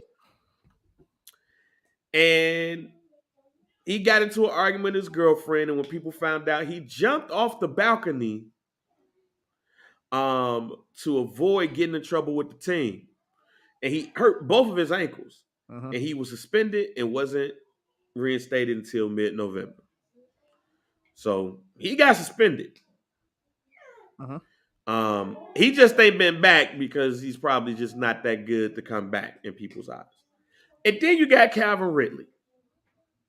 So if you look at the original suspensions, other than homie with the Colts, the 1-year ban is on brand. It's on brand. So since it's on brand, I'm not mad at the suspension. Okay. And I know this is probably gonna sound bad what I'm about to say, but I was getting tired of everybody on TV talking about, the league has to be consistent with their suspensions and all of that because they suspend you for a year for gambling, but they won't suspend you for a year for domestic violence and beating kids and all of that. While they are right, I'm going to tell you why that pisses me off. It's the CBA. At some point, people got to start being mad at the NFLPA and not just the NFL and its owners. Molly Quorum, she brought up the same thing. So yeah, a lot of people brought that shit up. And I'm not mad at any woman that brings that up either. Yeah. What I'm saying is the players put an onus on that shit. The players are the ones who they worked with the league when that shit is in the CB. Well, the league first did they shit, but then the league and the NFLPA got together and they worked the shit out. So first offense is 6 games, the second offense is a year, the third offense is you out the league. The CBA, the NFLPA, the NFL, they worked that out. So you know who also don't look at that as seriously as everything else? The NFLPA. Did the NFLPA fight that suspension that he got? No. Because it's within the rules of the CBA. They didn't go and say, we gonna file suit. We gonna file arbitration to get this down. Now they're gonna appeal it. And because Calvin Ridley is known across the league as a good dude, you don't hear shit about him. Yeah. You don't hear shit about Calvin Ridley. Since you don't hear nothing about Calvin Ridley, I don't think you're gonna get a full year suspension from Calvin Ridley once the appeal goes through. But you know what the NFLPA will probably do too? Is fight for somebody else, probably that did some crazy shit like domestic violence or like with Adrian Peterson and the kids shit. And if they feel that suspension is excessive based off of the CBA, what are they going to do? Under the rules of the CBA and the Players Association, and being that it's a union, fight for your players. They gonna go when they gonna appeal that joint and try to get a couple of games off. Because that's what the CBA allows you to do. The NFL ain't just saying, "Oh man, we just gonna not talk to somebody and then suspend this dude for a year. They Mm-hmm. gotta talk to them. And they gotta have that conversation. And you know how we could tell they had that conversation? Because teams was calling the Atlanta Falcons to try to trade for Calvin Ridley. And the Falcons was like, nah, we ain't gonna do that. We good. We not gonna trade him. Because they knew he was about to get suspended. So you know who else had to know? Because they was behind the scenes talking about the shit? The NFLPA. Yeah. You know what the NFLPA said? We're going to appeal. We're going to see what the process is about the appeal. We're going to go from there. We're going to see what that do. But when y'all have these conversations about how the suspensions, the amount of games, and all of those things are totally unfair, that's cool. When the next CBA comes up, watch those games of people getting suspended for domestic violence and all the violent offenses. Watch that stay at 6 games. Watch that stay there. You know why? And I hate to say it, and this goes for the players and for the owners. Man, you beat your wife, you beat these kids, fam. All right, man, whatever. Yeah. Let's go play. Or you go out and you get into a fight with somebody, you know what I'm saying? Yeah. You good? You straight? Let's go play. Because here's the thing. Why you think all these goddamn coaches and owners lining up to wait to see what happens with Deshaun Watson? Somebody tell me that.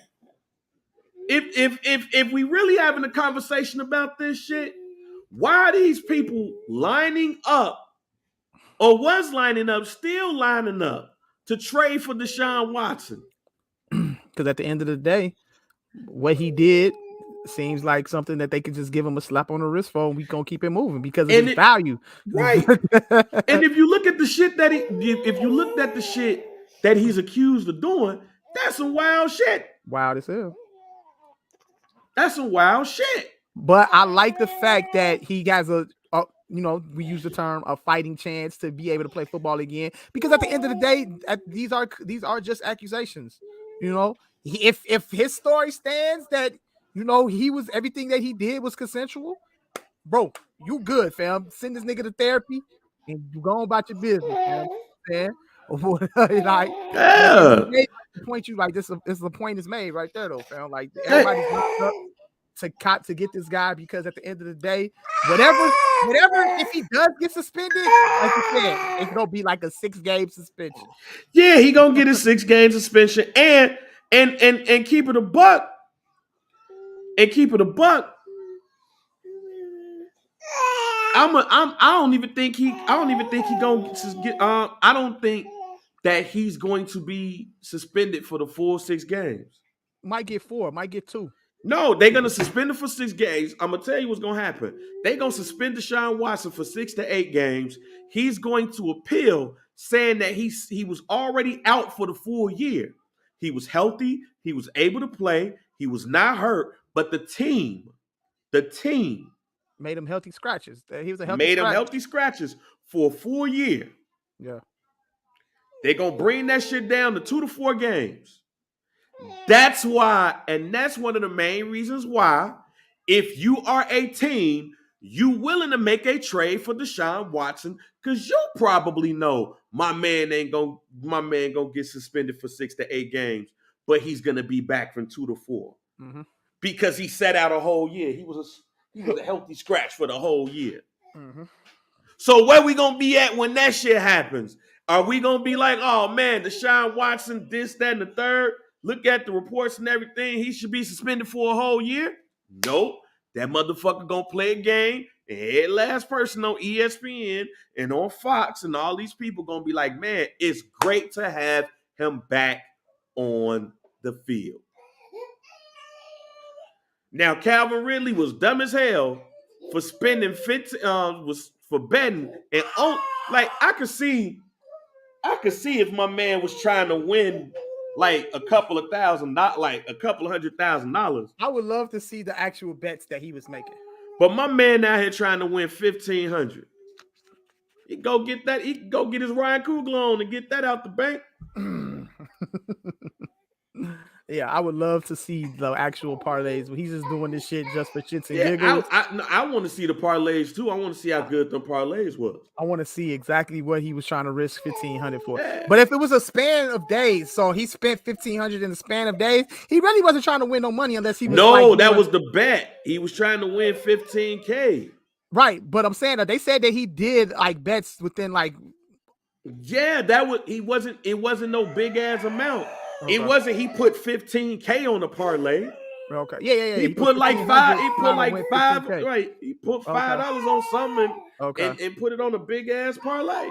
Yeah. That's what that was. Silly dog. Silly. It was dumb as hell. Why would you have a sports betting app under your name, nigga? What are we doing? It's just not bright, bro. Not bright. But at the end of the day, like you said, Bang, I think also that, I think they're going to really look at this and, like, you know what I'm saying, based off how much he bet, you know what I'm saying, it really wasn't that much. The suspension to get knocked down. Half a season, maybe. Yeah, it's going to get, like I said, it's going to, yes, it is. Yes, it is. And again, it's going to be like that. It's going to be like that simply because he spent the year. He's been suspended for a full year. Yeah. He did his time. Yeah. Put him back on the field. Yeah. Yep. And it is what it is from that. Yeah. I just don't want to hear nobody talk about that uneven suspension and all of that shit next year when he playing. Like we got an issue with the uneven suspensions from the NFL. We got an issue about how things are regulated in the NFL and comparing suspensions to suspension. Well, if you feel that strongly, the NFLPA needs to go up to the NFL and say, you know what? Go ahead and suspend that man for a year. Go ahead and suspend him for a year. And while you at it, since we involved in FanDuel and DraftKings and all of these things, we're now involved with gambling. So let's not suspend this player for a full season unless, let's put tiers to this, he gets suspended for 4 games. The NFL gonna negotiate. They ain't gonna be like, nah, let's do 4 games. They gonna hit us with the integrity and all of that shit, so let's keep it a year. They gonna negotiate it. Guess what that shit gonna be? About 6 to 8 games.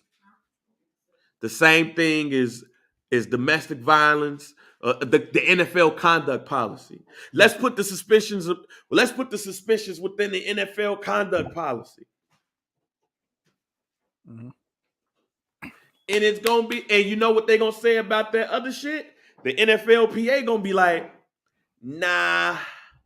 Like if the league went to the players and said, hey, we want to suspend players for a year for domestic violent offenses, the NFLPA going to be like, no, that's too long. They're going to negotiate it. So don't be on TV talking about the NFL and their inconsistencies when the NFLPA are going to do what any union is supposed to do.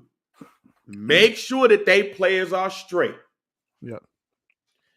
And they're not going to let them players get suspended for a year off of that if it's not already in the CBA.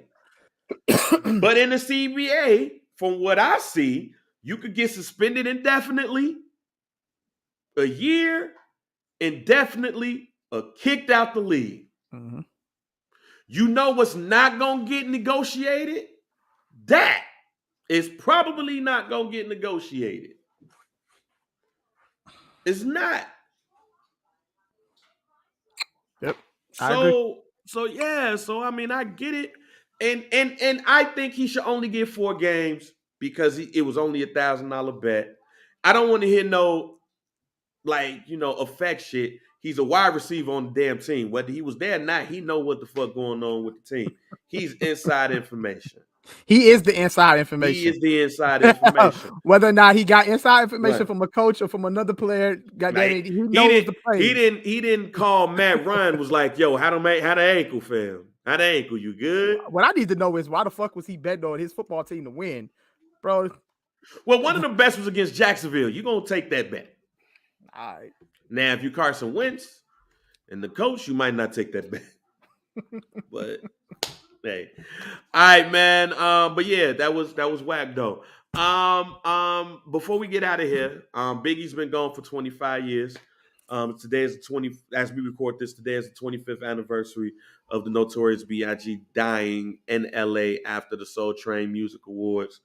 Only 25 years old. Is wild because he'd be 50. Would have been 50 this year. Are we now at the age, though, where Big is easy to forget now? Like, are we at that age now where you really have to explain somebody, especially since that time was so short with Big? Mm-hmm. That shit was lightning in a bottle. Damn, that's an interesting question. I mean, I don't know. I kind of base that off my timeline. I kind of go like off my like social media timeline, so to speak.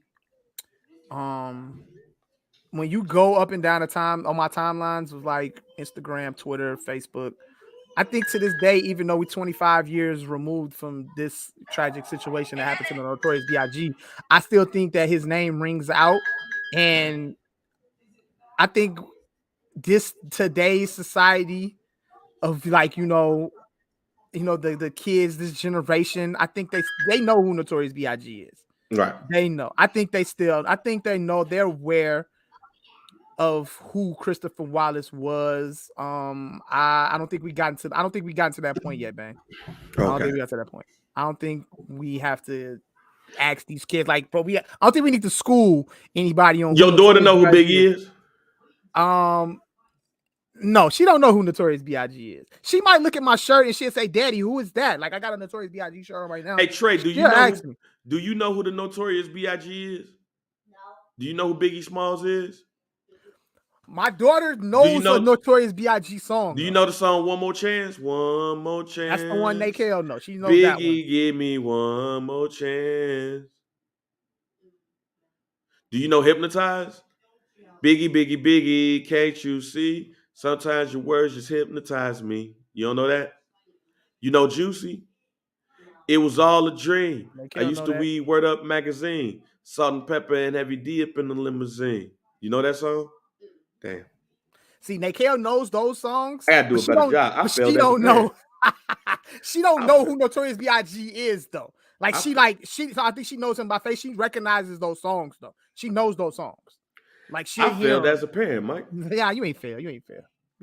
No, I failed as a parent, Mike. Trey knows other shit though, so you know what I'm saying. It's cool. It ain't. I gotta send him to go get some cheesecake. And you gotta learn. Hey, Trey, you don't know Juicy? You gotta learn the words of Juicy and go get some cheesecake from Junior's. All the way in New York. You know where New York at? Far. You walking. You gotta get your GPS. Yeah, man. I felt as a parent. I'm sorry, Bang. I'm sorry you had to go through that. Shouts out to our man Courtney. He had put up in the group about Power Book 4. Force. AKA the Tommy Egan show. Okay. Have you watched it? Yeah. I'm in tune with it. Shout out to my boy Chris Lofton. He from the you gotta watch it. He from the town, so you know what I'm saying. I'm gonna see if I can reach out to him and get him on the pod, man. See if I could get like you sure he gonna come? You know what happened when y'all Maywood niggas when y'all do some shit. Nah, that's my boy, fam, from way back. We good, like you know what I'm saying. I've been on the baseball diamond with that man. Like he cool peoples though. I can see if I can holler out and reach out to him. But I'm Maywood niggas get famous and shit, and all of a sudden y'all not from Maywood, from Chicago. Nah, he know where he from. He know. Shout out to my boy Chris Lofton. But yeah, I'm in tune with Power. I'm caught up on it. What's your thoughts? I think it's okay. I mean, I say this. I look at it like this. The original Power, when Power first started, Power started off slow. It I didn't did. get it. I didn't get in tune with Power. Like I got into. I didn't get in tune with it. I think it was like more towards the end of the season, the first season.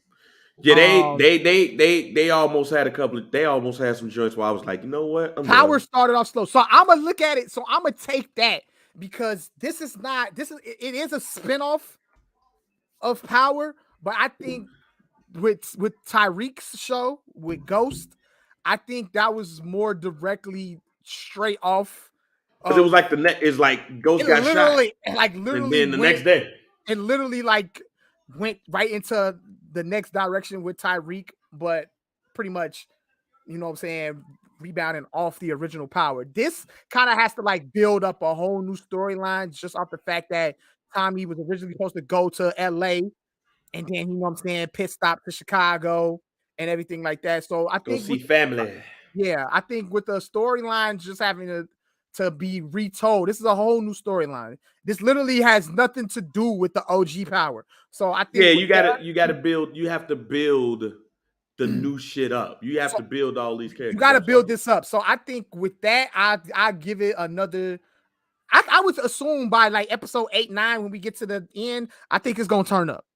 So I'm not completely off the like, oh yeah, this shit trash. I'm off it or whatever like that. I think it's a solid show. I think it's good. I think the build up is decent. I'm looking forward to seeing where it goes. You know what I'm saying? Especially watching actors that I know personally, you know what I'm saying, on the screen. So I'm in tune just off that alone. I'm invested just hey off that. man, But I don't think it's a bad show though, overall though. I think it's decent. It's so I'm far not it's gonna lie decent. to you, man. If you don't like this, you racist. If you don't like Power Book 4 Force, Yeah. um, you're racist. Because this is the white guy running the shit now. It's the only book in the Power series where the white guy is the lead. Mm-hmm. Yeah, you it's reverse racism. It's reverse racism. Look, man, Power One, the OG turned out to be a dope show. A dope drug dealing soap opera. Yeah. And then Tariq is the same thing. It's the same formula. Power 3 is the only one that formula is different because it's showing Which one is 3 talking how, about? Kanan? yeah, Canaan, Raising Canaan. Yeah, It's yeah, the yeah. only one that's slightly different because it's showing them in the 90s. They're showing the birth of Canaan, which really is the birth of Ghost and Tommy as well. Because if we know, watching the OG Power, we know that Tommy and Ghost had a relationship with Kanan He taught prior. them the game. Taught them And the then game, everything like then they put him in jail. that. Yeah. So I'm definitely interested to see. Damn, DG said that Chris took his spot off the baseball team. Yo, man, Chris wasn't that nice, fam. But you know, don't tell him I said that. That's fucked up. Man. He was in Hardball, bro. You know that, right? He was in Hardball with Keanu Reeves. He Chris was. Lofton. Yeah. He had a nice role in Hardball. Oh. He had a role in Hardball. He was in Admittedly, I've never seen Hardball. Are you fucking serious right now? I've never seen Hardball. Oh my god! I'm gonna need you to go ahead and get that in. Like I didn't want to see no movie with no kids playing baseball and somebody die. Wow, bro. Like I'm gonna bad, need you. bad news Brown. I mean Bears. My shit. I ain't want to see Hardball. Yo, you loud as hell. That's a so underrated baseball movie, but it also deals with and while we are talking about gambling on the show, it has everything to do with gambling as well. See, but it's a great ass movie though, fam. It's a great movie. Shot in the Chi. A lot of, you know what I'm saying, people from the town. Not only the homie Christoph that was in there. I got a couple other homies that's in that show in Hardball as well. But yeah, he was in Hardball. He was in one of the Medea movies too. He got he was in one of the episodes in Snowfall. yeah. Now in Snowfall, I wanted to see more of his character in Snowfall when they because went Little Rock, to where they Little go to Rock. Little Rock, Arkansas. Yeah, Yeah, when they down there, I thought that was gonna play I out. want right. I wanted to see that play out because Yeah, with the Little Rock, banging the Little Rock and all that shit. So yeah, I actually fuck with that role. In that one episode, yeah. for Snowfall. But Power Calls, man, you got to do that shit. Um, But you're right though. Like, let this play out, and we're gonna yeah, see where it goes. You know what I'm saying? I think it's a you lot of potential. I think the show you has know what potential. it is, Mike. On shows is like fucked us over Mhm. because you expect people don't understand story and character development. Yeah, They want they want everything that they want right now when it happens. You gotta have development. Like look at Power. Power went from the first scene in Power is Ghost in the club and saying, "Yo, I'll be right back," and shooting a nigga. So that's development right there. Like, damn, dude, the club owner, he just shot dude in the head. And then you see Tommy, and Tommy, that episode is way different than the Tommy you see. It's development. People have to understand when you do these network television shows, when you do these weekly television shows, especially these types, it's character development. What I don't want to see is people talking about the acting. Because, fam, you're not going to get I was about to say, bro. Emmy. You want to see acting? Anytime somebody say some shit about, oh man, the acting. If you want to go see some acting, go look at Zendaya on Euphoria. That's acting. Well, watch This Is Us. Watch This Is Us. That's acting. All right. Toby and what's her name? Was the third twin? Got Uh, her name that quick because I just watched the episode.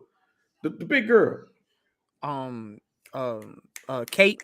Kate. Yeah, Yeah. Kate and Toby arguing and shit. They about to get a divorce soon. Did they also an episode aired yesterday? Because they didn't have one last week, I don't think. Yeah, no, the episode. Yeah, they Oh, new episode did air this week though. Yeah, All new right, cool. episode. Them getting into it on Thanksgiving again. Oh shit. Okay. No Thanksgiving episodes with them. Something's gonna happen. Right. But you see, remember when I was like, "Fuck Miguel"? Yeah. It's still fuck Miguel, but I see how we saw how the love developed. He kind of growing on me now. That exactly. See, we kind of still- seeing Right, seeing how it's playing out. How Yeah, he seeing end up- that's playing out. Now I'm like, you know he what? growing on me a little bit, but it's still fuck Miguel though. No, first couple of seasons it was fuck Miguel. Oh yeah. I watched the latest episode this morning and I was like, oh, Miguel might be all right, fam. Okay. Yeah, you're gonna watch this latest episode and you're gonna be like, all right, Miguel. All right. I see you didn't swoop in like that. Like you see the manifestation. I like the character building with this one. Yeah, with Miguel. But you gotta see how the characters built. Like old girl Liliana, just remember her getting her face cut. Yeah. I didn't even know she had a body. It's like, yeah. Oh, okay. Yeah. That's even development because now she's showing skin. Stupid. Okay. Like you gotta see how the characters like with the shorty, that Tommy and dude was messing around with. It looked like she about to be on some bull. Even with Chris. Chris went from I'm CBI to I've been doing this for years and that for 15 years. And now you want to come in and do all of this? He ready to snake his own brother. He ready almost. to snake his own brother. Then his brother tell him about the new move. Then Jeremiah gets shot in the neck. Yeah. Now he ready to snake Tommy. Right. Now he ready to snake Tommy again. He did some cocaine. That was weird. When the realest part of the show is when he did the line of coke and Jeremiah looked at him like, what the fuck wrong with you? That, I don't know if I'm the only one that caught that, but that's the realest moment of the show. Because Jake, they counting the money and shit. And he talking about all the bull. And then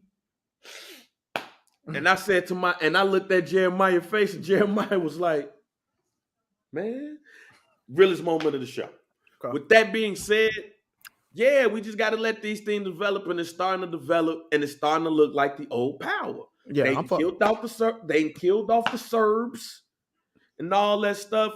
Now, with that being said, there are a couple of things that I look at funny because I'm a Chicagoan. Like in the latest episode, when he went and drove to the land, and when he drove to the land, he was like, "This is ours." Mm-hmm. And I'm looking, I'm like, ain't that behind McCormick Place? Like by the lake? Mm-hmm. But like, is that just like? And then I was like, but is that a green screen? Yeah. Of McCormick Place right there? Mm-hmm. I peeped that. So you mean to tell me you about to build the house by McCormick Place? I peeped that. Oh, come on, man. You was better off go finding a big ass house like Oak Brook. Yeah. And being like, yo, we about to move here. Yeah. Like, or the Gold Coast.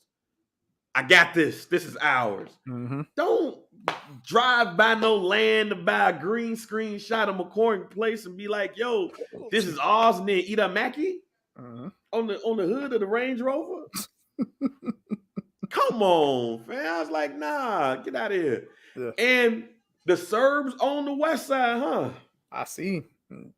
I was like, the Serbs on the west side. Now, it seems like to me that the power play is the west side of Chicago. Mm-hmm. So I'm happy about that. Yeah. But, and I see DG say 35th Street Beach. Yeah. But still, it looked like a green screen. It looked like a green screen. Of 35th Street Beach by McCormick Place that he's going to build a house on. A house right there. Funny as hell. That's like me taking Miriam and the kids. And you see all this land? We're building a house right here. But that's just a little it's shit. It's North Street Beach, North Avenue Beach. That's just a little specific, you know what I'm saying, particular shit that Chicago he could have went. He could have went. He could have went to 63rd, and I would have said the same thing. That's just normal though. When you watching the show, obviously, being a Chicago nigga, you gonna peep all the little shit, the specific details, because when you looking, you want to see and make sure that, you know what I'm saying, they glorifying our city and showing our city in a good light. Right. You know and with watching the show. And with the Serbs owning the west side, all right, show us the west side then. Yeah. Now, did y'all film on the west side? And where on the west side did y'all film? Yeah. Did y'all film in Holy City? Will we get a Holy City reference? Did you film in Austin area? Would you get an Austin reference? Will we get some real gang name references? Mm-hmm. And I know, and the crazy thing is, Tommy told me he had those affiliations. His in his lips, he had like in it, like right here, he has his affiliation tatted in there. Mm-hmm. I think I told y'all on the show one day where when I met him in DC, we were literally in the vestibule having a gang conversation because the GD picture, I was like, yo, what made you throw up folks in the picture? You GD for real? That's when he knew I was from Chicago. He was like, oh, you are from Chicago. Where you from Chicago? Oh, I grew up off of Chicago Avenue in Laramie. Oh, word? I was up north. Boom, boom, boom. Relationship with the foes. He showed me some shit that he had with the foes and shit. And then before he left, Omari Hardwick is in by the elevator. They like, yo, come on, we gotta go. He comes up to me and he's like, yo, real quick. And I was like, oh shit. I'ma holler at you. Yeah. Boom. So he's Chicago. Mm-hmm. Every Chicagoan is going to look at this show and nitpick everything Chicago. That's why I love Every chance they get, they show the skyline. Yeah. I love every chance they get, they show Lakeshore Drive. Mm-hmm. I love every chance they get, like they show back of the yards. Yep. In all of these places. Now, you talking about the Serbs ran the West Side? Now I need to see how that look. Mm-hmm. No, are you about to show us where the Polish folks at? We gonna be by Belmont? That's Northwest Side. You know, or are you gonna be? Or you gonna be over there on Independence? Goddamn it! Are you gonna be on Independence? Are you Over there. gonna be on Chicago and Laramie? Yeah. Are you gonna be on Roosevelt and Pulaski? Let me know on the West Side, and let me know on the West Side y'all gonna be at now, since the Serbs on the West Side, and now y'all about to take over the West Side, and it's very important that y'all take over the West Side because y'all could take over everything. Yeah. Where y'all gonna be at? Yeah. On the West Side, Mm-hmm. Chicago and Laramie, Cicero. Y'all gonna be? Are y'all Cicero in Congress? You gonna be on Madison and Pulaski? Where is the Madison and Pulaski reference on Power? If we taking over the West Side, where's the Madison and Pulaski reference? You got to be in the heart of the West Side, goddamn it! If that's Tommy, what you're doing. Tommy already driving down Lake. Yeah, you already down. He Lake already Street, got him a spot on Lake. Let's get him on Madison. Let's see. Let's see. Let's that- see. if- Let's get him over there if- by T's and B's. Right. If that place looks familiar to me, Mm-hmm. he's almost in West Town. Need to go the opposite way. Go to Pulaski. Make a left. Go to Madison. Be on Madison and Pulaski. I need that to happen. If that don't happen, then this ain't no true West Side joint. Okay? I need y'all to get it together, pal.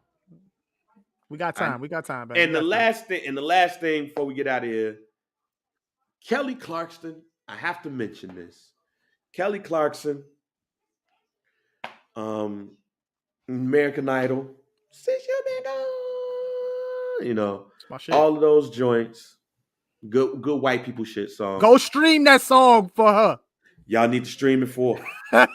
Go ahead. She's getting a divorce from her ex-husband, Brandon Blackstock. My man gets over 1.3 million plus monthly spousal support. She's gonna pay the one-time payment of 1.3 million, and then monthly child support payments of 45,601 for their 2 children. Damn. Which is started already. It started on the 1st of February. So she don't have custody of their kids? He got it. In addition to the one-time payment, she would also have to pay him $115K in spousal support per month until January 31st, 2024. So he's getting monthly child support and spousal support. He also gets the couple's farm cattle, livestock, stock dogs, and horses, vehicles including the Ford F-350, the Ford F-250, an ATV, and several snowmobiles. He also gets the golf simulator and a couple of Patek Philippe watches. God bless. She should have pulled an OJ.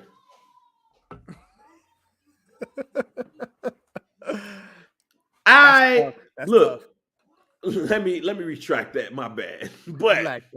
Let me relax, bang. But because I wouldn't want to have all that money, then I get a divorce, and then my wife I lose, and then like she got to pay me $200 million in spousal support. That's a lot of goddamn money. With that being said, Mike, between Kelly Clarkson and Mary J. Blige, fam, that's a lot of goddamn money. Yeah. Mary J. Blige went on goddamn tour to pay her husband. Yeah. Kelly Clarkson basically doing the TV show, and part of that TV show money going to Buddy ass. I'm all for the man winning in these type of situations. But damn, you gotta somewhat have some type of sympathy for Kelly Clarkson I and Mary J. really Blige. want to know what went wrong. I feel even worse for Mary J. Blige because she ain't even got no motherfucking kids, bro. Damn, you right. And she paying a grip, and they don't even got kids together. Kelly got kids. Like, how they win? Like, how did they win them cases? How he lawyered up like that? Shout out to the lawyer, bro. You gotta give kudos to the lawyer on this. Yeah, that's what I'm saying. I'm sitting there wondering, like, what did they do? What did they do to have to pay that? How did this divorce end? Like, did it get messy? Right, how did the marriage end? Where the men get all that? That's what I'm saying. Like, you have to be I guess there is a such thing as a scorned husband or scorned man. You know what I'm saying? When a man's fed up, man. You know what I'm saying? When a man's fed up, when a nigga fed up, like what we doing? You know what I'm saying? There is a such thing, man. About it. There is a such thing in these situations, man. That's tough, bro. That's tough. Sitting there looking in the mirror. I hate to say that Kelly Clarkson maybe possibly got what she deserved.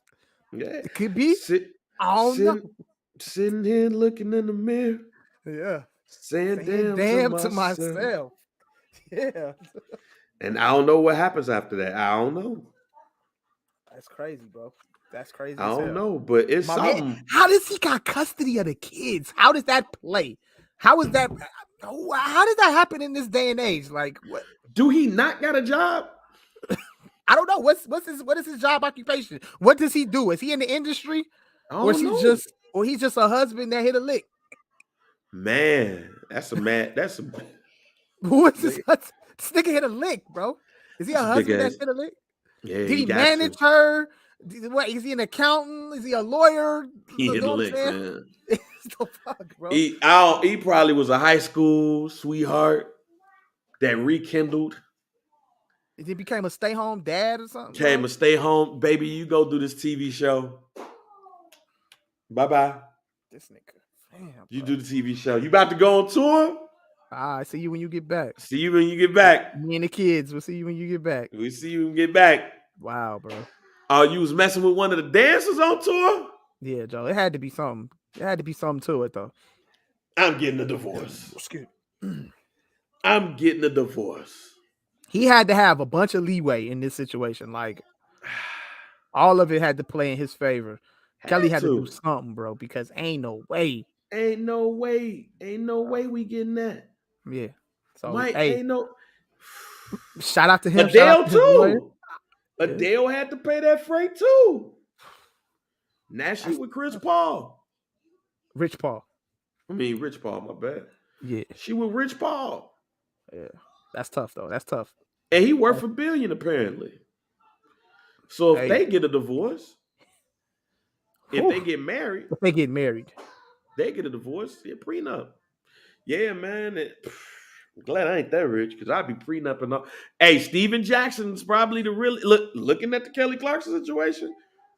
Steven Jackson is probably one of the realest people in the world because he was about to get married and she wouldn't sign a prenup. He detailed this. She wouldn't sign the prenup. So he was like, we ain't getting married then.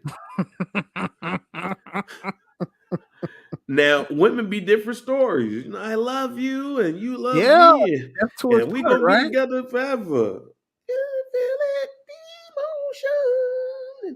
And you know, you would think that if you would think, I think it's like, man, bro, like when you a celebrity and you know you worth millions and shit like that, bro. I don't think like the wife or the husband, whoever's that's marrying in to the family, shouldn't be shocked if a prenup is brought up, bro. Nah, you shouldn't. I'm sorry, dog. Like you should expect it.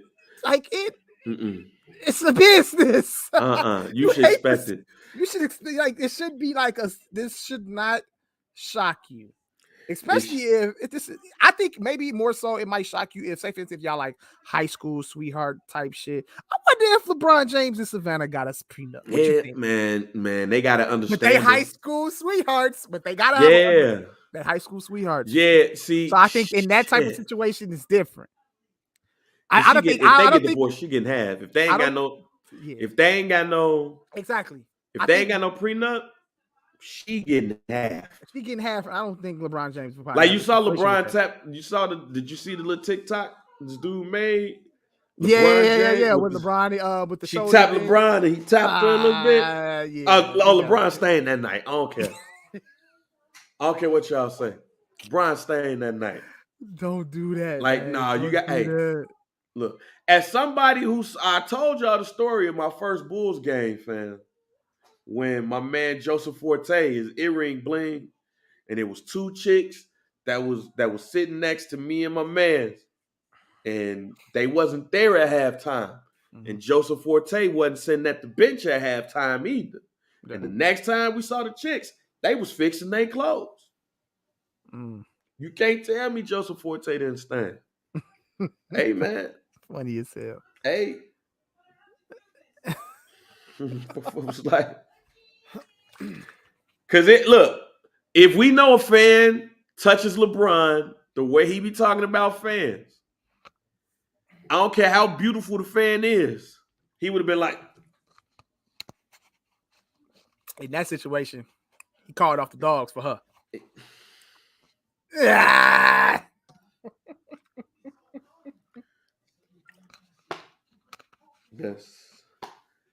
Somebody caught it. Somebody caught it, fam. I mean, he ain't gonna be in no. I mean, one thing I can respect about LeBron is that my man ain't not gonna put himself in a situation where he embarrass his wife. At least not yet. He's done a good job. At least he's done a great job of not doing that. Right. I'm not gonna sit up here and say that man is doing that on his wife or whatever. But Bernard Hopkins said something on ESPN one day that was so wild, I don't think we will ever find a clip on YouTube when they was talking about Tiger Woods. And he said Tiger Woods is worth $1 billion. He should be able to cheat and do whatever he wants. And I was like, what? He just say that? And the thing is, there's a lot of people that think that. There's a lot of people who have. It's a lot of people that. It's not even people. It's a lot of people that think that for other celebrities, but that's probably celebrities that think that way. Like people worth $1 billion. But you know why they? But you know why they think that, Mike? Because they got prenups. So if I do something stupid, you getting this amount, you not getting half.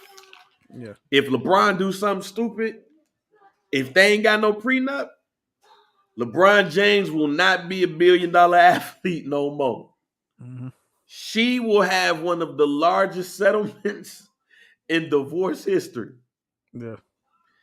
And I don't think LeBron want that. So don't like with dude, in the Kanye Kim situation, real quick, like, dude, how does that work? They got a prenup, fam. They got a okay. So all right, cool. They got a prenup. But she owns, or she got a ownership in Yeezys. That's cool. Yeah, fuck that. Nigga, The Rock, fam. The Rock and Danny Garcia used to be married. The Rock and Danny Garcia used to be married. Mm-hmm. They own $7 Productions with each other. They own the XFL together. She is the executive producer for a lot of his projects. Mm-hmm. And they exes. Yeah. And they work together. And Simone is doing her thing. Yeah. And Danny be having her husband all over her Instagram. And The Rock be having his wife and his kids on his daughters on his Instagram. Yeah. And they're exes. And they work together. That is the best working relationship of former marriage partners I've ever seen in my life.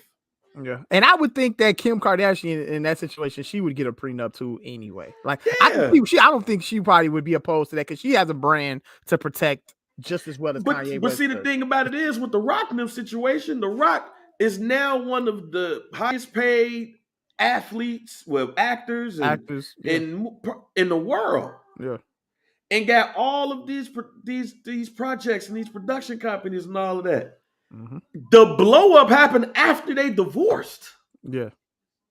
It's like after they divorced and look at they all this shit they we didn't leveled created. up. Yeah, they Yeah. all of that. They the level. Look, they own a football league together, Yeah.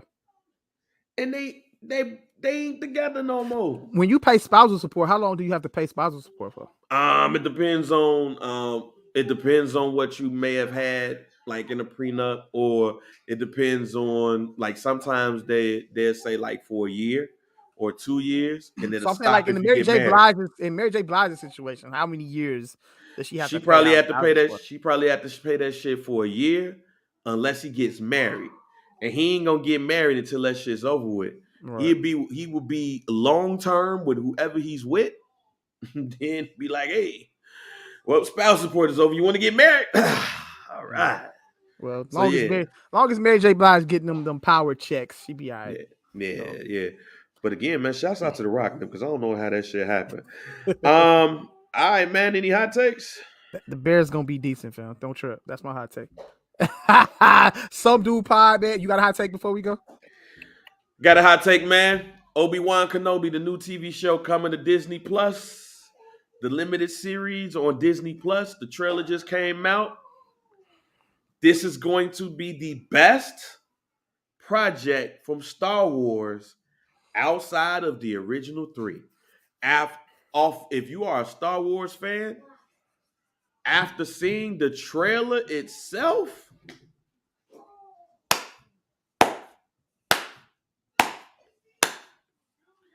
whoo, I cannot wait. The series starts on the 25th, May 25th, excuse me. And man, oh man, I can't wait. My 40-year-old ass is gonna be sitting there in front of the TV looking at Disney Plus, looking at that first episode. It's gonna be lit. So that is my hot take. All right, All right, man. I'm about to get into some Star Wars. So I'm gonna get in tune with Star Wars. You know what I'm saying? Because I'll say this for this one right here, because it happens after the events of the first three books in the Star Wars. So not the Star Wars that came out in the 70s, the one that came out like 20, like almost 30 years ago now. mm-hmm. Just thinking about it. The ones that came out when they read the thing, like Phantom Menace and all of those things. It's set after that. So after his first fight with Darth Vader, you know, when he fucked Darth Vader up and shit and all of that. It's after that.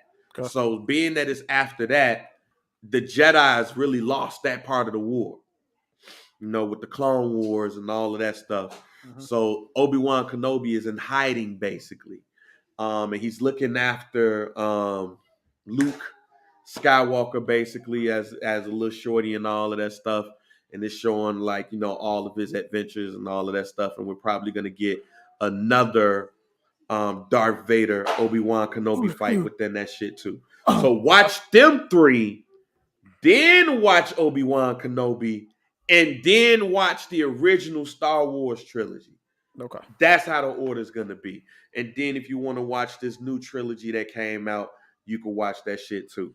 As y'all see, I love Star Wars. Mm-hmm. And if anybody try to clown me for watching Star Wars, just know how to fight. End us off, Mike. Y'all already know, man. Some Dude Pod. Make sure y'all rate. Make sure y'all like. Make sure y'all subscribe. We are available everywhere podcasts are available. We live on Twitch right now. Shout out to everybody that's been riding with us the whole episode in the Twitch chat. Shout out to DG. Shout out to Coach Moses. Shout out to everybody else that's been in tune. Make sure you like us on Facebook at Some Dude, and also if you're not in the community, Some Dude Pod community, hashtag Some Dude Pod.